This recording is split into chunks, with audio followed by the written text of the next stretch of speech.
across the UK, on DAB+, on your smart speaker, on your smart TV, and on your side. This is Talk.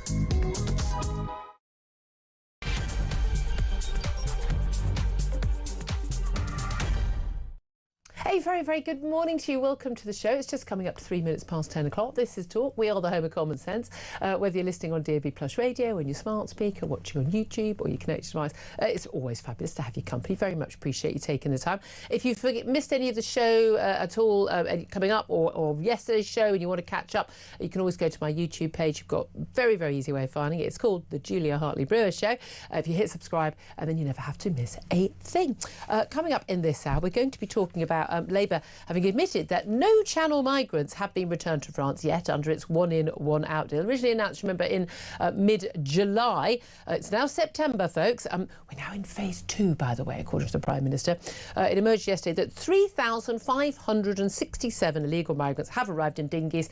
By the way, those are the ones we know about since the deal was struck with France, but not a single one has been returned. The Home Secretary, Westminster, has been out and about today in front of all her flags, and she says she expects the deportations to begin later this month. I think when they said that it would all happen within weeks, they didn't specify that it would be within, like, you know, under 10 weeks or indeed under 200 weeks. So who knows, it may not happen at all. But anyway, she also, the Home Secretary, has announced a temporary suspension of the Refugee Family Reunion Scheme, which means that migrants granted asylum will be temporarily being the key word there, barred from bringing family members to the UK. We have seen some cases of people, we're not talking about someone being able to bring in their husband or wife and their 3 kids. We are talking about people bringing in their entire extended family, 20 plus in some cases. Also, as I say, the Keir Starmer, the Prime Minister, has, he thinks, bless him, reset his government in a move which many are seeing as an undermining of Rachel Reeves' authority at the Treasury. As we were discussing yesterday, this little mini reshuffle of people no one has ever heard of. But the PM basically has moved a senior figure from the Treasury into number 10. Looks like he's going to try and take a bit of control of the budget. Might be a good idea, actually, to have no fingers anywhere near the budget, Prime Minister, given what an absolute disaster it is very likely to be. Plus, a fast-track UK visa scheme is being put in place for students coming to Britain from Gaza. Oh, good. I know, I can hear you shout it. Vet Cooper said the Home Office is in the process of putting in place systems to issue expedited visas with biometric checks. Oh, we're going to find out who these people actually are we? For people living in besieged Palestinian territory who have won a scholarship to British universities. Turns out virtually everybody in Gaza is studying for a master's, as we've discovered in media recently. I'm really not sure why these people would be a priority for getting out of Gaza.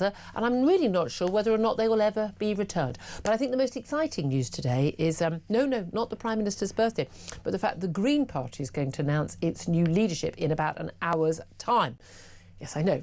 These are all household names, and we're going to be talking about them. But they could become household names if they end up doing a deal with Jeremy Corbyn's new party, whatever it's called this week, and they end up scuppering Keir Starmer at the next election. So all of that coming up. I do want to hear from you on any of the topics we're talking about, as always, but in particular, that one-in, one-out deal we heard so much about. We're now told within weeks it will actually start. People have been detained, but 3,567 Channel migrants have arrived since the government announced that returns deal to France, but 0 have been deported. Your reaction, please. 0344 499 1000. Text the word talk in your message to 87222. Get in touch with us on X at talkTV. Do try to keep it clean, otherwise I can't put you on air or read it out online. Calls are charged at the national rate. Text cost 1, standard network rate message. Delighted to say joining me for the show, as always on a Tuesday, is Tom Slater, the editor of Spiked Online. Very good morning to you. Morning, Julia. Are you as excited as I am about the Prime Minister's birthday? Absolutely. How can you not be? Many happy returns. Keir Starmer, hope you have a good day, unlike the year that you've inflicted on the rest of us. I hope you have a good day, unlike most people in Britain living under your premiership. Quite. I want to talk about this one-in, one-out migrant deal. Shall we, though, quickly just play a clip of a video that the Prime Minister put out on social media yesterday? I mean, strong David Brent echoes, it's got to be said. But this was a video that the Prime Minister put out, telling us all about how, I don't know, I don't remember ever getting this memo. We are no longer in phase 1 of his government, we're now in phase 2. Have a watch and a listen. Summer's definitely over, and this morning we've got all the number 10 staff together and talked through what phase 2 of the government is going to look like and feel like. So we go into phase 2, 1st of September 2025, in good spirits, confident and with conviction about what we're doing. It needs a more powerful number 10, so we've added to the team with some really important new members. I made a number of other changes, but this is about focus on delivery now, marching forward to the next phase. I mean, I don't know about you. I feel buoyed up, and certainly I'm marching into phase 2 with the good spirits, confidence, and conviction about what we're doing that the Prime Minister feels. Do you share all those feelings, Tom? Well, I just think phase 1 was such a roaring success. I can't wait to find out what phase 2 has in store for us. So many successes, we can't list them. No, exactly. I mean, there are too many to name, and also I think because of how bad. I can't even keep a straight face. Well, whose idea was that? Like, who is that for? That looks. It's not It's even the good fact enough that to he become said. internal So we go to communications. phase 2, 1st of September. I mean, he actually says the date. Like, do they not even know the date in that room? Apparently, they need to be told it. There's also there's something kind of vaguely sinister about it as well. It's like phase 1 is complete. The immiseration continues into phase 2. Well, it's a bit year zero Mao, isn't it? Exactly. Like he's got his kind of, it's like a 5-year plan. Yeah, almost. we're all It's going to a be sent back to the 5-phase fields plan. to put up solar panels. Yeah. And then the executions begin. And anyone with well, Well, at least that would liven things up. I mean, the thing about that video and this week and this reshuffle that wasn't, it was just about kind of shuffling the mandarins around. You think, what? Like, I've never seen a government that's both so disastrous and boring at the same time. That is a toxic very, combination. very interesting point, because Boris's government was disastrous in lots of ways, so mostly towards the end. And lots of stuff we found out afterwards, like the Boris wave of migrants, but it was never boring. Yeah. And then you get this sort of, you think John Major, it was very, very, very dull and boring. But I mean, what we would do for a little bit of, I mean, I've always said, people say, oh, I don't like people who are ideological. I'd love someone who has a proper ideology and a philosophy and a vision. I'd love that. But I will also accept someone who's just quite dull, but is a good manager. As I've said, put the guy who manages to get things on the shelves in Tesco for the right weather when it's a barbecue and things like that. Get that man or woman in charge of the country. Someone who can just quietly get stuff done. That would do. I'll take that as a second option. But someone who's utterly incompetent, with no vision, no anything, anything discernible. I'm always fascinated. I do have a bunch of lefties in my family, and I remember some of them saying to me when Keir Starmer became elected in 2020, and then some of them knew him in the North London. That is my world, which is why I know it so well. Okay, and they really think this guy was the great White Hope. This guy he's a visionary. He's a leader. It's like, what are you seeing and hearing that I'm not? I mean, it's his birthday today. I mean, you just see the social media is just a goss. Every single message this man puts out on social media is met with utter contempt and derision every single time. In particular, the reshuffle, as you say, the reshuffle. We barely even mentioned it on the show yesterday because it was so blur. And I mean, even though some of the people he's bringing in communications, like Tim Allen, used to work for Tony Blair, I mean, the man knows his stuff. Yeah. Okay, he's absolutely hotshot. David Dinsmore, formerly of this building, of this parish, yeah, exactly. Impressive person. But again, an awful lot of people who do understand things like that, the PR. However, they're also all people who are totally and utterly part of that whole Blairite, Starmerite, lefty HR lawyer, HR human rights lawyer sort of zeitgeist. They genuinely do not get. And I was that awful phrase, ordinary people. No, they don't get most people in this country. They genuinely recoil from people talking about British culture, and they see the British flag and the English flag even more and go, it's sort of like kryptonite to them.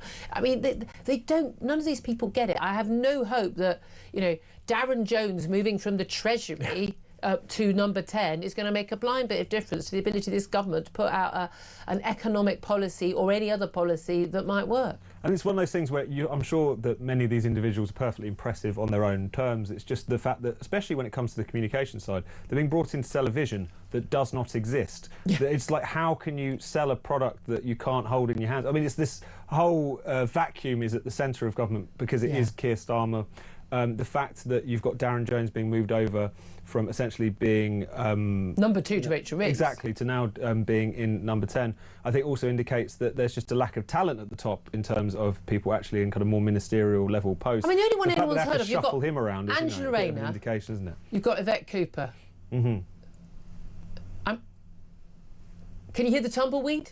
I mean, who else is there in government you could even recognise? No, exactly. I mean, there's this week I was reminded of that Nick Thomas-Symonds existed because he was out, giving some speeches about Brexit. But they have not cut through at all, and that's not just a media thing. It's because the fact that they just and nor is this exclusively a problem on the Labour benches, by the way. But just having politicians of stature is something which this generation really struggle with, and so therefore it's almost immaterial and just sort of intellectual ballast behind them. Yeah, exactly. And you think of, I think back in the 1970s and 1980s, and you think about, some of the big beasts on the left and the right. I mean, serious players. You had to listen when they said something. You had to listen. Everyone knew who they were. And like, well, I mean, Yvette Cooper's constantly on the telly. I mean, virtually all the items we're talking about in the next hour, you think, oh, they're all under Yvette Cooper's remit. And let's face it, I think the woman works hard. I think she's a bright woman. She's been around for years. She was in the Blair government, the Brown government. I mean, she knows what she's talking about. But again, completely on the wrong side of history, and you know what she's trying to do when it comes to things like illegal migration. She doesn't really believe in any of it because she is a no borders lefty in her heart of hearts. But 10th of July, it was announced when Keir Starmer and Emmanuel Macron had that big summit here in the UK. It was announced that there was this one in, one out migrant deal. I mean, we all just laughed at the time, didn't we? It's like, that wasn't what we were looking for. It was ratified. Well, it was confirmed a few days later in the Commons. Almost a month later, on the 4th of August, it was ratified, so this is definitely going to happen. We know that within a couple of days, people were detained. I mean, here's a mind-blowing idea. Let's detain people who enter the country illegally. It has now been admitted by the Home Office that no Channel migrants have been returned to France yet under the one in, one out deal, despite 3,567 people arriving since the deal was struck. I mean, this is laughable. No, and even on its own terms, it was always laughable because how small it was going to be. What about, like 50 people a week? It averaged out to like 17 in, maybe one out. And then you look at some of the small print. I think as soon as we, detain someone and earmark them for deportation, we have to do that within 14 days. Then the French get 28 days to respond to it. If they don't respond to it, it just sort of disappears or whatever. Also, the French government could collapse any moment now. There's a vote of confidence in the Prime Minister next week, I think. So they haven't even passed some of the legislation to put this deal into place. And for instance, things like being able to go into the water. No, exactly. It was essentially never going to touch the sides, even if it went off perfectly. And there's a good chance it could completely unravel any day now. I know, Yvette Cooper this morning kept saying, again and again, listen to lots of interviews she did, I mean, she kept saying, the last government lost complete, control of this issue. True. She said, the Rwanda deal was up and running for 2 years and the only people who were sent back were 4 people who did it voluntarily and were paid to go there. But it wasn't up and running. So that's, again, she's selling shit. And what annoys me is the people interviewing her don't challenge her on this and say, no, that's not true, it wasn't up and running. One of the reasons why it wasn't up and running was because you and your mates made all the challenges and tried to stop it. That said, Tories utterly incompetent on this issue as well. But we did have a few more announcements yesterday in that big statement that we expected, and we talked about it on the show in advance, but that migrants who've been granted asylum, and again, a lot of these people haven't been granted asylum in other countries in Europe. We have a much higher rate, and often they're granted asylum on appeal, will be temporarily blocked from bringing family to the UK. Again, temporarily, that doesn't quite hack it. But the key thing is, when we're talking about these sort of family reunion schemes, they don't seem to be just for, mum, dad and 3 siblings, 3 kids. We're talking about, grandparents, in-laws, your brother-in-law, your cousins. I mean, and there was one case that was reported. Over 20 members of a family were invited in. Mum's been busy. Have you thought of contraception? I'm thinking at this point. No, but I mean, but it's just. But we're not talking about parents and children being reunited. And I think it's a good example, actually, of when you lose control of your asylum system, you end up having to do quite blunt things. So clearly, if it becomes a route for essentially chain migration, as you describe, and also if you just lose control of the system in general, which is just overwhelmed with people who are basically illegal migrants or who are coming in just unsustainable levels for us to absorb. Because in a kind of managed asylum system from places that the public are generally comfortable with, a manageable level or whatever, I don't think the idea of, you know, bringing over someone's son or husband or whatever would be controversial at all. But the government finds itself having to do these things because it has to demonstrate it's got a grip on them, even though even on its own terms, this is not obviously going to have a huge effect. And we have seen exposure. Numbers. I mean, even when it comes to things like students, foreign students coming over, and Nigeria apparently were the worst of offenders on this issue, where someone's coming over to study in the UK and they're bringing in, 10 family members. Like, OK, you're a mature student, you're married with 2 kids, you're going to bring your other half and your 2 kids. I don't think many people would think that was controversial, assuming you were going to go home or take up a great job and get a work visa here. But, that's not what's happened. It's interesting today, the warning that has gone out to foreign students saying, don't overstay your visa because there might be trouble. You think, did no one think of doing this before? When you fill out a form, if you go to America and you fill out a form, if you lie on this form, if any false information, you will be deported. You will not be able to return. You don't mess about. Well, certainly not under Trump. You don't mess about on things like that. I mean, again, it's the law-abiding people who get caught up in these things. But huge number of the people who we believe are illegal migrants in this country have arrived here perfectly legally. They've just stayed. And you might think, oh, well, at least they're students. They're not illegal migrants. So they're able to get the idea, oh, what, you think these people are properly vetted? Give me a break. They're not. But also, the fact that we have no idea how many are here, how many have left, an awful lot of these people who've come here who then miraculously suddenly discover, oh, it turns out I can't go home because I need to claim asylum. These people are on courses. They're not doing masters in engineering. They're not all medical students. We're talking about people on English language courses, a lot of them. I mean, people who they're of no economic value to us whatsoever. They shouldn't have been here in the first place. And it's one of those things where I think in this case it might not even be just that the government or the state has been a soft touch, but that it's just been inept. This is one of the things that Dominic Cummings likes to talk about when he was in Downing Street. They don't know who's here. Yeah, and that was one thing he was working on before he gets the heave-ho, was that actually just trying to count in and count out. That's something that you just assume the government I can understand it when we had to fill out little paper forms. When you go, you go to fairly basket case countries around the world, and as you know, do a lot of travelling, and you have to fill out some little form. You just think, yeah, that is literally going into a pile in a warehouse somewhere. No one's looking at that, but you've got to make sure you've written the right things on it. You get a stamp. I mean, no one even looks at your passport picture. You're just going through the motions. Absolutely. And we did that for many years, but then everything's become electronic. And, they're scanning your passport. You're having to go through those gates and things. Surely there is a record of who is here and who is not. How do they not know who is in the country? And the fact I always come back to is when we left the EU, and they wanted to basically make sure that everyone who'd been here and been living here for years as an EU citizen, who'd come here legally, working and living here, often with partners who were British, so they could stay. And basically, you needed to register by a certain date. Say, hello, I've been here for a long time. I'd like to be able to stay. All fine. Had no issue with any of that. But this was not about throwing people out. This was about drawing a line. And they thought there'd be roughly 3 million people. It turns out there were over 5. I think that 5.5 million people registered now. Either some of those people were lying, could be the case. No one keeps a record of when they've come in, or all those people literally in the system. Now, bearing in mind, those people were here legally, able to work legally and pay tax and all of that. But there were 2+ million people in the country we knew nothing about, right? They'd had to scan their passports, the same as you and I did. We knew nothing about them. What are the odds that there are more than that of people who are here completely illegally and had no right to be here? I think it's probably quite high. So when people talk about there may be 1 million illegal migrants in this country, I think people are living in cloud cuckoo land. I'd be very surprised if it wasn't above 3. And especially because of those numbers in particular about the EU citizens.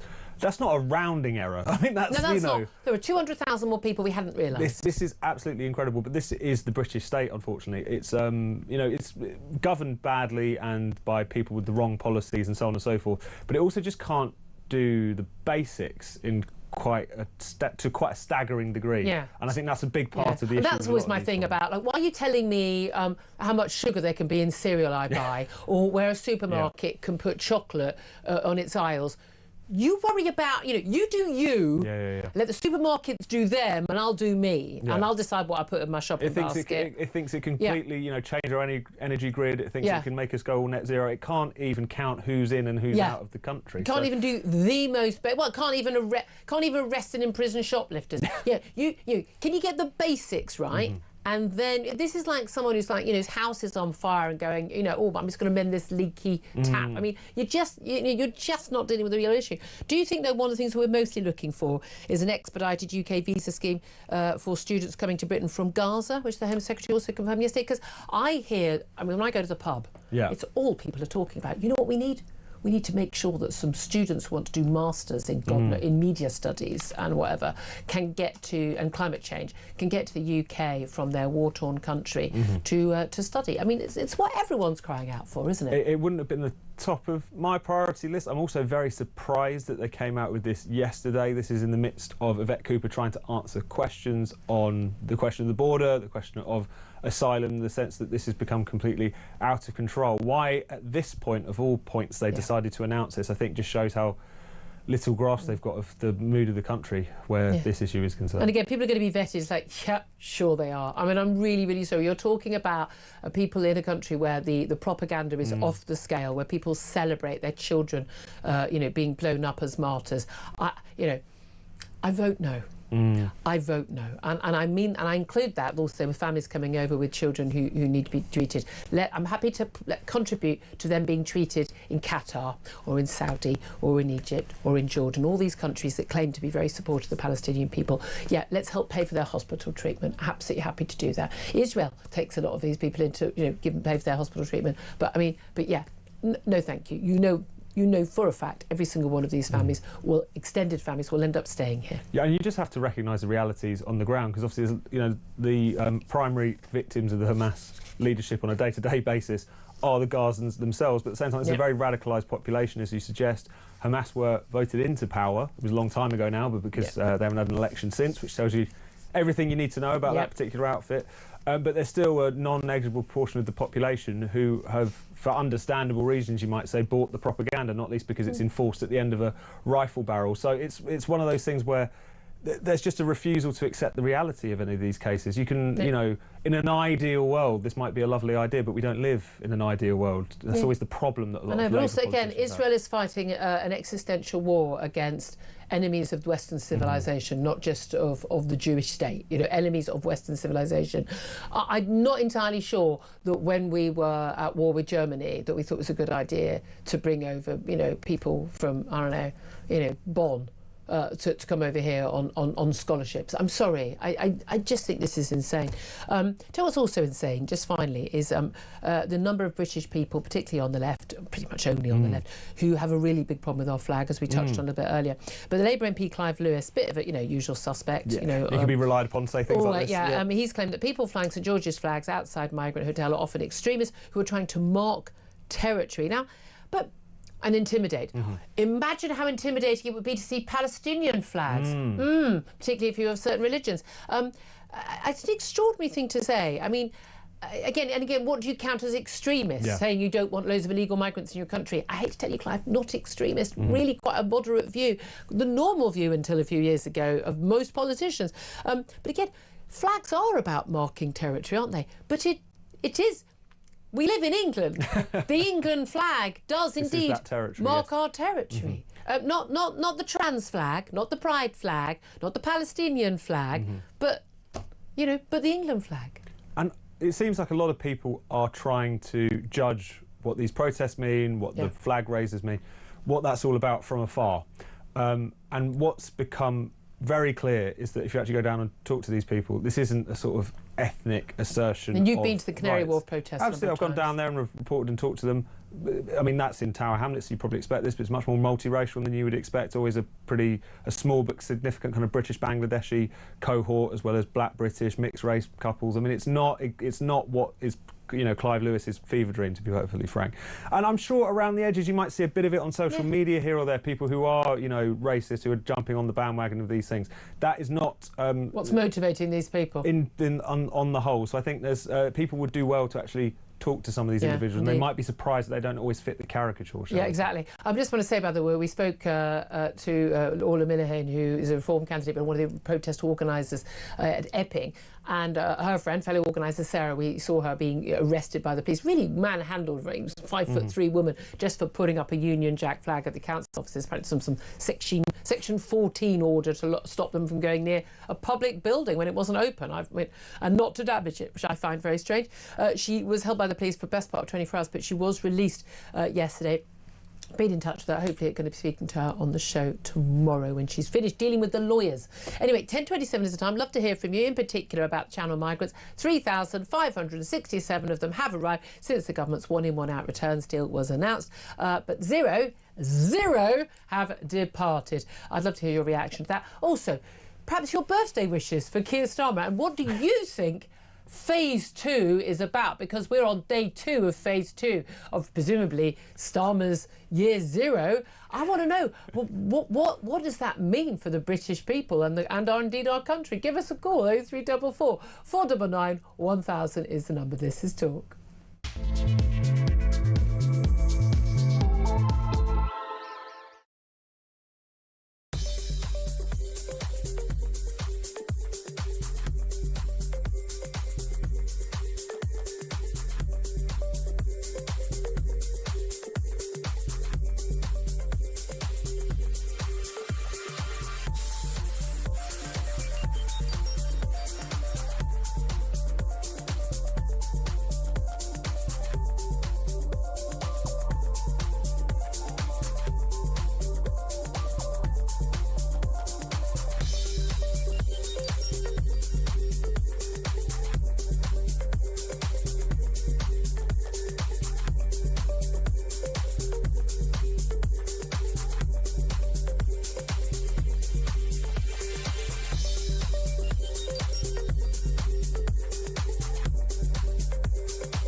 About some tinkering around family applications from asylum seekers. People actually are probably running out of patience to hear about any more asylum seekers, never mind their families. I think people are just sick of the whole concept of it, not because we are not, as a nation, pretty generous and wanting to help the world's most oppressed, but because this system has been so systematically abused and exploited that it's lost all credibility.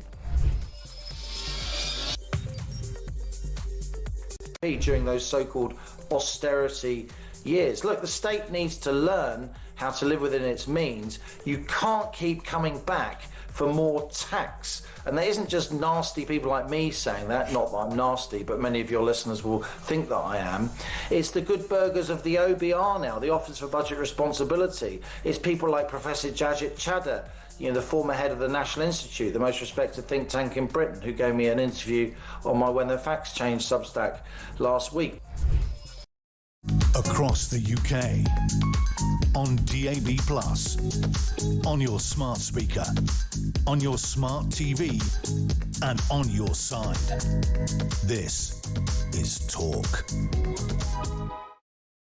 Morning, welcome back to the show. 10:31 is the time. In the next half hour, we are going to be talking to me old mucker, Yvonne Ridley, pro-Palestinian activist, as you all know.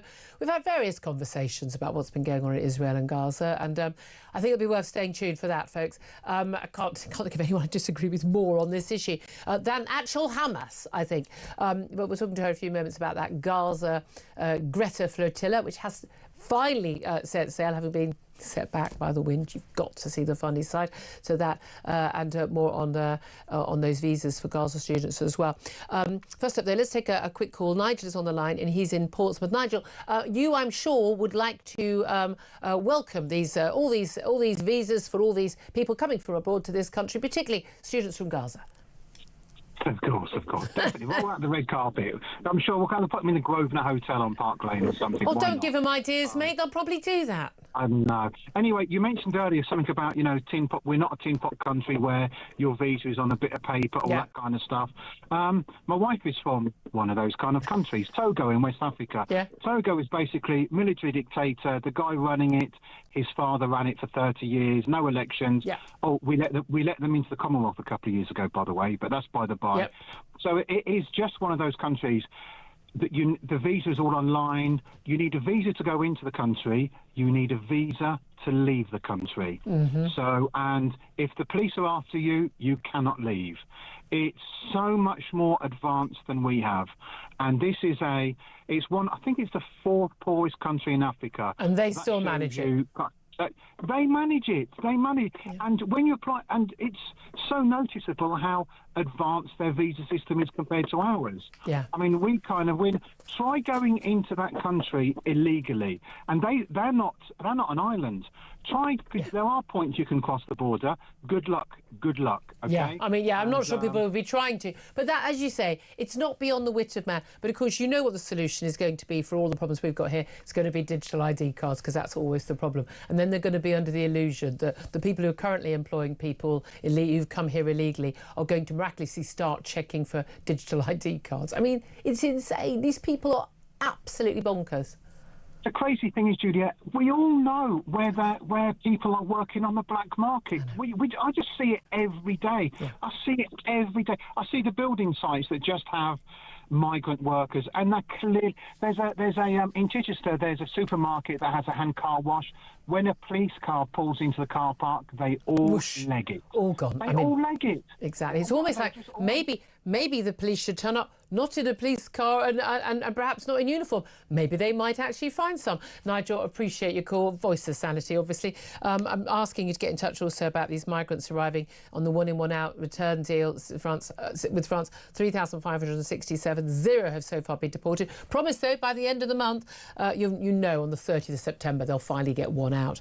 Jane says, a joke. One in, one out assumes the same numbers, and that is not what Britain needs. Look to the US, Australia and others. It's not perfect, but a lot better than what we have. Ellie, even the illegals know the British government is talking rubbish.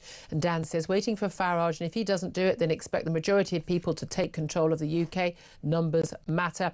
Not at all surprised, says Matt, just angry. And John says, what happens when all the hotels are full and there are no more rental homes left to use? Will our government force UK citizens into tents and eventually even force us to hand over our homes? Again, stop giving them ideas. Perhaps the Deputy Prime Minister is already running a pilot scheme by buying up houses for them. Loving your work, John. Thank you very much. 10:35 is the time. Take a quick break. Up next, former political editor of The Sun, Trevor Kavanagh. This is Talk.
across the UK, on DAB+, on your smart speaker, on your smart TV, and on your side. This is Talk. Good morning, welcome back to the show. 10:38 is the time. I'm Julia Hartley-Brewer. This is Talk. Delighted to welcome Trevor Kavanagh to the show, former political editor of The Sun. A very good morning to you. Hi, Julia. Thank you very much indeed for joining us. I just want to give you an opportunity, first of all, to wish both Keir Starmer happy birthday for today. It's his 63rd birthday. But also, for you, hopefully, with all due respect, you've been around a long time. You've counted them in. You've counted them out. Were you aware at any point since July the 4th last year that we were in phase 1 of this Labour government? And did you know that phase 2 started yesterday before the PM told us? Well, I thought we were told that they were going to hit the ground running and put everything right. And, well, so far they put everything wrong, haven't they? I mean, the problem we've got is that we've elected a government that doesn't believe in any of the things that we wanted done. Things like law and order and defending our borders. Silly old-fashioned things. Those extreme right things. The sort of things that governments are supposed to do. But worst of all, running the economy. I mean, they are running the economy into the ground. Well, certainly. But were you, I mean, again, the phase 2 thing, complete new revelation to all of us in this rather sort of David Brent-style video the Prime Minister put out yesterday. But this came after we had this mini reshuffle. A few people shuffled around. Largely people, I mean, I doubt if, with all due respect to him, Darren Jones is a name in his own household, let alone in most people's households. But the general reading of what happened in terms of the communications people who are out, the communications people who are in, people very much, from your and my era when we were first, around doing political coverage, people like Tim Allen, who worked for Tony Blair in the run-up to the 97 election, but also people being moved in and out of the Treasury. Do you read from this that the Prime Minister is basically trying to wrest control of the budget from Rachel Reeves? And if so, is that a good idea, given what an absolute disaster it's likely to be next month? Well, I think what we're watching is a Prime Minister in a state of blind panic. And the reshuffle has done nothing to shore up any sort of feeling of confidence in this government. What it has done at a stroke has totally undermined the Chancellor of the Exchequer and the impression of how much of a grip she's got on the economy, which in fact she doesn't, but now we all know. I mean, when we saw her blubbing in the House of Commons a few weeks ago, I said that basically we were watching a dead woman walking, because there was no way she was going to recover from that. It was a total catastrophe in terms of public perception. And what's happened is that we're now seeing her hung out to dry while being replaced by a little cohort of people, as you say, most of whom we don't know, who are rallying to the side of Keir Starmer to put things right.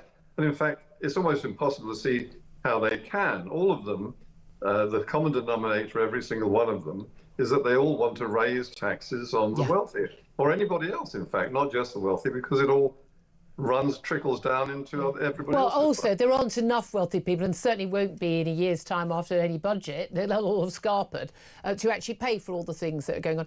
Do you feel at all sorry for Rachel Reeves? I mean, even though a lot of her predicament, frankly, is her own mess. She over-egged her own CV, so clearly actually wasn't the hotshot she claimed to have been, not even the hotshot chess prodigy she claimed to have been, for goodness sake.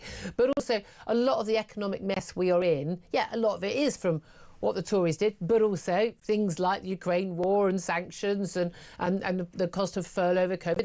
Those are Tory policies, supported by Labour, but Tory policies. But actually things like the national insurance hike, a tax on jobs, and all the fuss they've got in over, winter fuel and all the U-turns, that actually an awful lot of the difficulty she's in are entirely of her own making. Yes, I agree with that. And of course, it's Labour's own making. The problem we've got is not just the fact that taxes are too high, it's that public spending is too high. Yeah. And this government is fundamentally opposed to any form of reduction in that public spending level. Indeed, they wanted to rise further. We simply cannot afford it. We have a public sector debt now of close on £3 trillion, which is equivalent to everything that we make and sell in this country. Every economic output that we put in this country is matched by debt, which is going up in the cost to this country and taxpayers as interest rates rise, because the people who lend us that money have lost faith in this Labour government. Yeah, and that's the real concern, because it's going up and up and up, and we are getting into some very dangerous territory. You know, when our cost of servicing our debt costs, it costs more than Greece or Italy, and we can see actually a lot of the problems that France is facing. And we've got, this confidence vote in the French Prime Minister next week. You can see yet another French government falling. You get a lot of other countries are in that mess, but we're in Britain and we get to control what happens here in Britain. Is there any hope that there's stuff they could do in the budget next month? We're expecting this week, I think, to get a date for that budget. But an awful lot of businesses saying, look, we're not hiring, we're not investing, we're staying, basically just sitting on our hands till we see how bad the budget is. Is there anything that she can do in the budget that could, forget her career, shore up the government, but can actually help the British economy? Or is everything, do you think, that they're looking at something that's actually going to do more harm? Oh, Trevor, have you frozen? Have we lost him? Oh no, we will try and get Trevor back. That's the big concern, isn't it? Because actually, when Tom Slater, Tom Slater, we've just got Trevor back. Good, we got you back. I was just saying, do you think everything she's going to end up doing in the budget is actually going to deliver more harm? Because we can talk about migrants and immigration, but one of the reasons why that's come to the fore is because of the financial cost of it all. Well, yes, the costs that this government is clocking up are absolutely gigantic, and they will rise thanks to their handling of the economy, and inflation in particular, allied with the glorious Bank of England's clumsy handling of the issue. Inflation is going to rise further, and this is the month, September, upon which the inflation figures will decide the next year's pension rate. It will go up more. It was just over 1% last year. It's going to go up by at least 4% this year. And that's a huge additional hike on everything, and not only the state pension, it is public sector pensions, which are around 2 trillion liabilities. These are costs which simply pile up on top of everything else that's going wrong. Yeah, without anything extra being achieved. Without, we're not getting extra, a new airport or a new reservoir or a new gas-powered, factory or anything. There's just nothing to show for it, but everything's costing more. What do you make then? We are talking a lot of the time about this migrant issue. We're talking an awful lot about, the illegal immigration. We got today this channel migrants since this one in, one out policy. Thousands have arrived. Not a single one has gone. We're told by the end of September someone should be gone. But by the way, someone else will come in and they can bring their family. It'll end up being more people. Are we right to focus on that over and above the economy right now? Well, the two things are linked. And in fact, the problem of illegal immigration, as you know, has now completely trumped the economy, even though people are having a cost of living crisis which won't go away. They are more obsessed now with the images of people coming across in these boats and just simply marching in uninvited to this country. And we've lost sight, of course, of the fact that another third of the migrant intake is still going on through trucks, lorries, caravans, and ferries. Yeah. So this is only the visible. We've lost sight of those people. Yeah. And I think that this is seriously a major problem for the social fabric of this country as people begin to actually stand up and protest. So is that the problem, or is the problem extremists waving their flags and trying to intimidate people? And according to Labour MP Clive Lewis, very much on the left, he's a Labour MP for Norwich South, trying to mark territory. What do you make of his claims? Well, I don't like to see these masked protesters. No, I don't want anyone being masked on our streets. Whether they're on the left or the right. And in fact, I think police should act immediately to arrest anybody standing on a protest line wearing a face-obscuring mask of any sort. Yep. And it is true that these are a minority. The vast majority of people in this country who have strong views on immigration are, in fact, mostly the silent majority. And these people who are causing trouble on the sidelines are trying to discredit the actual valid protests that these citizens are making about this government's handling of the problem. Absolutely. Trevor Kavanagh, always good to talk to you, former political editor of The Sun. This is Talk. Up next, we're going to be talking to pro-Palestinian activist Yvonne Ridley. You don't want to miss that. This is Talk.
I'd be depressed if I was going to be deported because I supported a prescribed terrorist group. I think that's a rather silly thing to have done. But I think, honestly, the fact that we have this drip feeding of stories, and it's almost every day that we have a story of an example of somebody not being able to be deported because of some very silly reason. There was the example, wasn't there, the other day of the Pakistani gentleman who had broken the law several times and was going to be deported, but he can't be deported to Pakistan because he is an alcoholic and alcohol is banned in Pakistan. And you were sat there going, oh, for heaven's sake.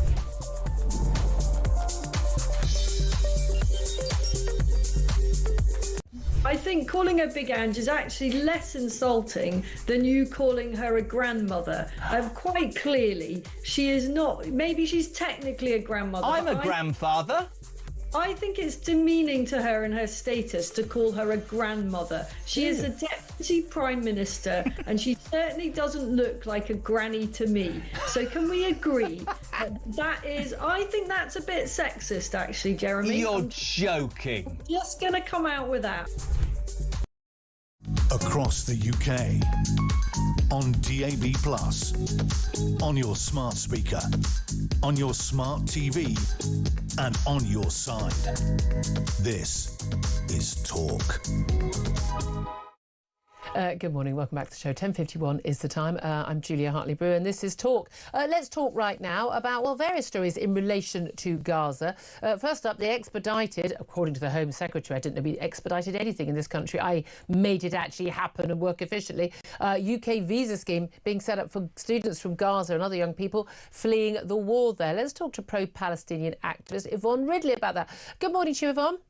Morning, Julia. Thank you for joining us. I'm going to take a deep breath before this. I'm not entirely sure that we want to have a bunch of people, whether they're studying for a master's degree or not, coming from Gaza to come and study in this country. If we're going to be getting people out of Gaza, a war-torn region, state, whatever you like to call it right now, should they be the priority? Well, when you look at the quality of the students that we're talking about students that have won scholarships to Ivy League universities, Harvard, Oxford, Cambridge. These are incredibly bright, gifted, talented people, and anywhere else in the world that they would be welcomed with open arms. But unfortunately, because it's Gaza, and they're not white, and they're not white. That's why there is sadly this. Isn't it a concern that we're talking about people living in an area where they have been subjected to the most extraordinary propaganda from Hamas terrorists, and people are understandably wary about people coming from that region and possibly staying and then bringing their families along, and people are saying, I'm not sure we want these people here. I mean, Egypt don't want them.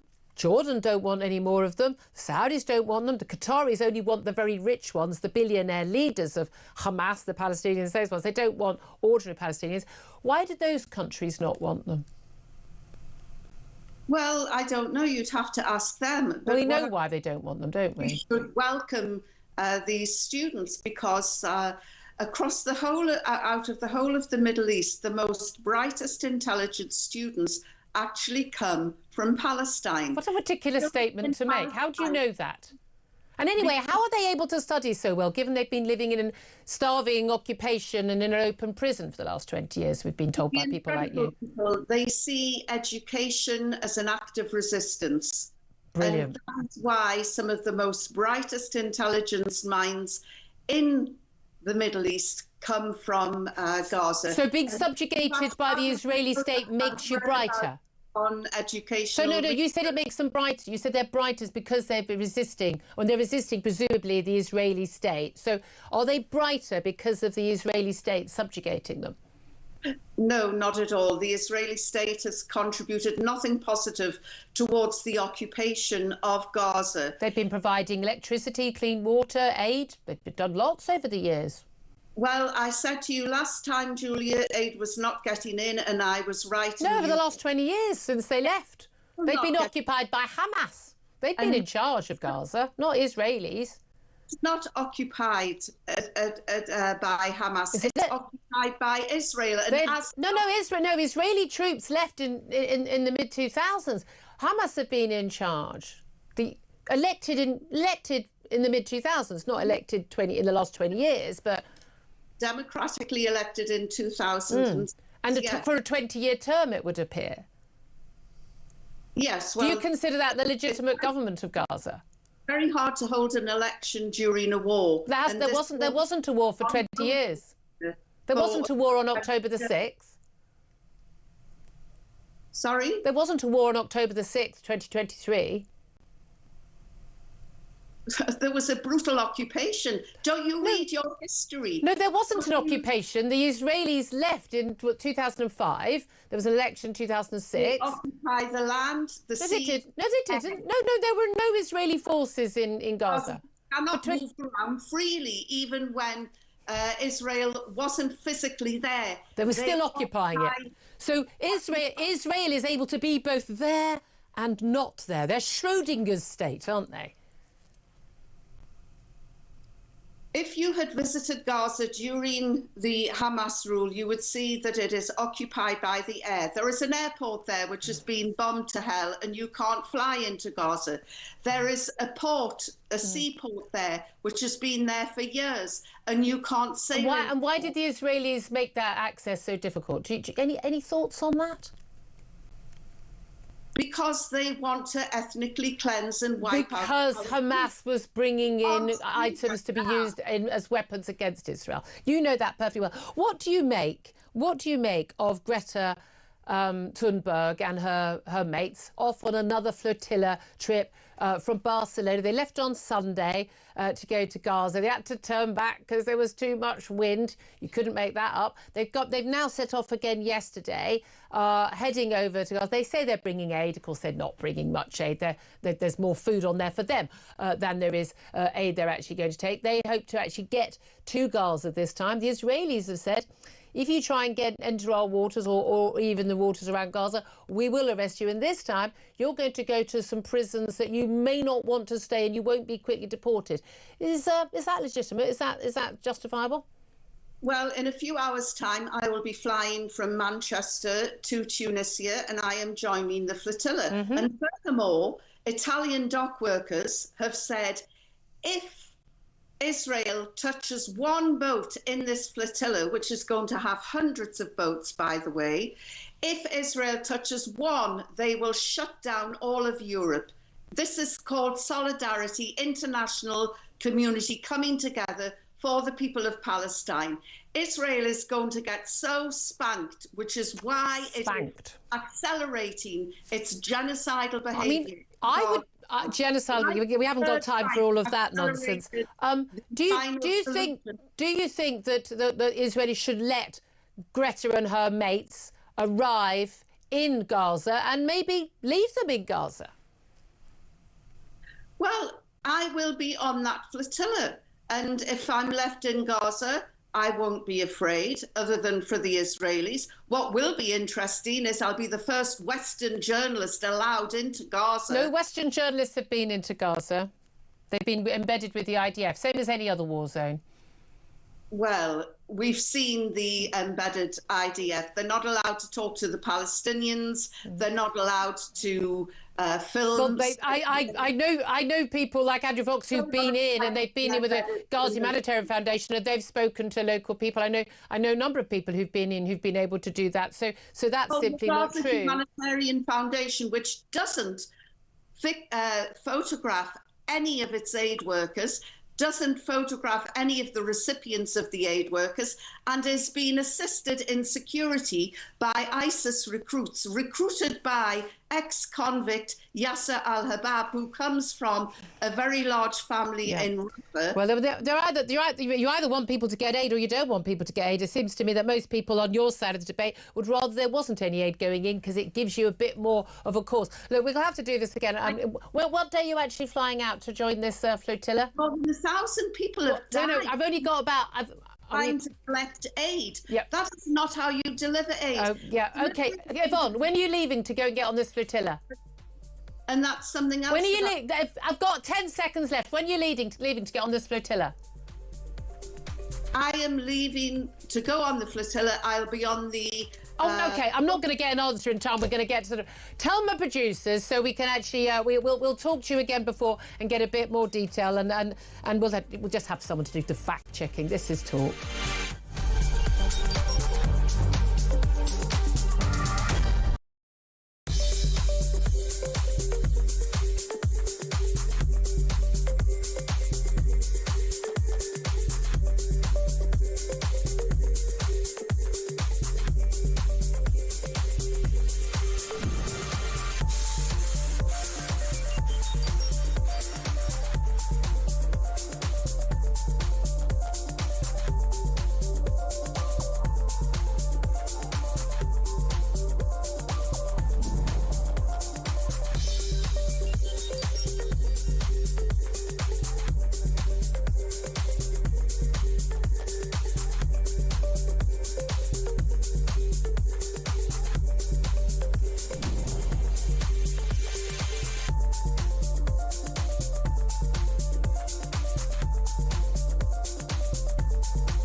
Across the UK, on DAB+, on your smart speaker, on your smart TV, and on your side.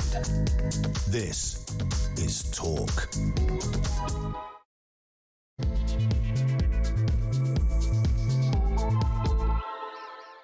Good morning, welcome back to the show. It's just coming up to 3 minutes past 11. This is Talk, the home of common sense, with me, Julia Hartley-Brewer. I always have a deep sigh after conversations with Yvonne Ridley. I've known that woman for many, many years, but absolutely lost the plot when it comes to Gaza. She's heading off on that flotilla next week and joining Greta. I mean, rather her than me. We'll see if we can get her on before then and have a bit more of a proper chat. I mean, but again, you have to have a fact checker in for literally every random thing that is claimed that just simply isn't true. But there we are. Whether you are listening to us on DAB Plus Radio or on your smart speaker, watching on YouTube, or you're connected to us, thank you so much for your company. If you've just tuned in, if you missed any of the last hour, don't forget you can go to my YouTube page, Julia Hartley-Brewer Show, and hit subscribe, and you never have to miss a thing. Coming up in this hour, we're going to be talking about the Channel migrants. So in that returns deal, of course, where we're told that one in, one out, that was a deal done in July with Emmanuel Macron. But yesterday, the Home Secretary of Cooper had to admit that actually not a single Channel migrant has yet been returned to France, despite being told it would happen within weeks. But 3,567 illegal migrants have arrived on the Channel boats. That doesn't include, as Trevor Kavanagh pointed out a little bit earlier, all the people who've arrived illegally through other means, and lorries sneaking in the back of cars and all of that on the trains, but also all the people who've overstayed their student visas or their tourist visas. But there we are. Yvette Cooper now says she expects deportations to begin later this month. So we'll see about that. Meanwhile, she has announced a temporary suspension of the Refugee Family Reunion Scheme, meaning that migrants who are granted asylum will be temporarily banned how long, we don't know, from bringing family members to the UK. And meanwhile, Kemi Badenoch, remember her, the Tory leader? Well, she's got a big speech today. It was all trailed in the papers on Saturday. But she's going to accuse Labour of treating the North Sea as a relic of the past, as she pledges to make Scottish oil and gas a cornerstone of the British economy if she's elected. Also, the government is changing the law to stop the Sentencing Council from issuing new guidelines to courts in England and Wales without explicit approval from the Justice Secretary. I do not know why the Sentencing Council should be an independent quango of any sort at all. As usual, as all these quangos are basically made up of Blairite lefties. But the change comes after that backlash earlier in the year between the Sentencing Council and the government, Shabana Mahmood, the Justice Secretary, over pre-sentence reports for offenders from minority groups, basically saying, really, if you come from an ethnic minority or you're trans or anything like that, you should probably serve a shorter sentence than if you were, say, white or straight.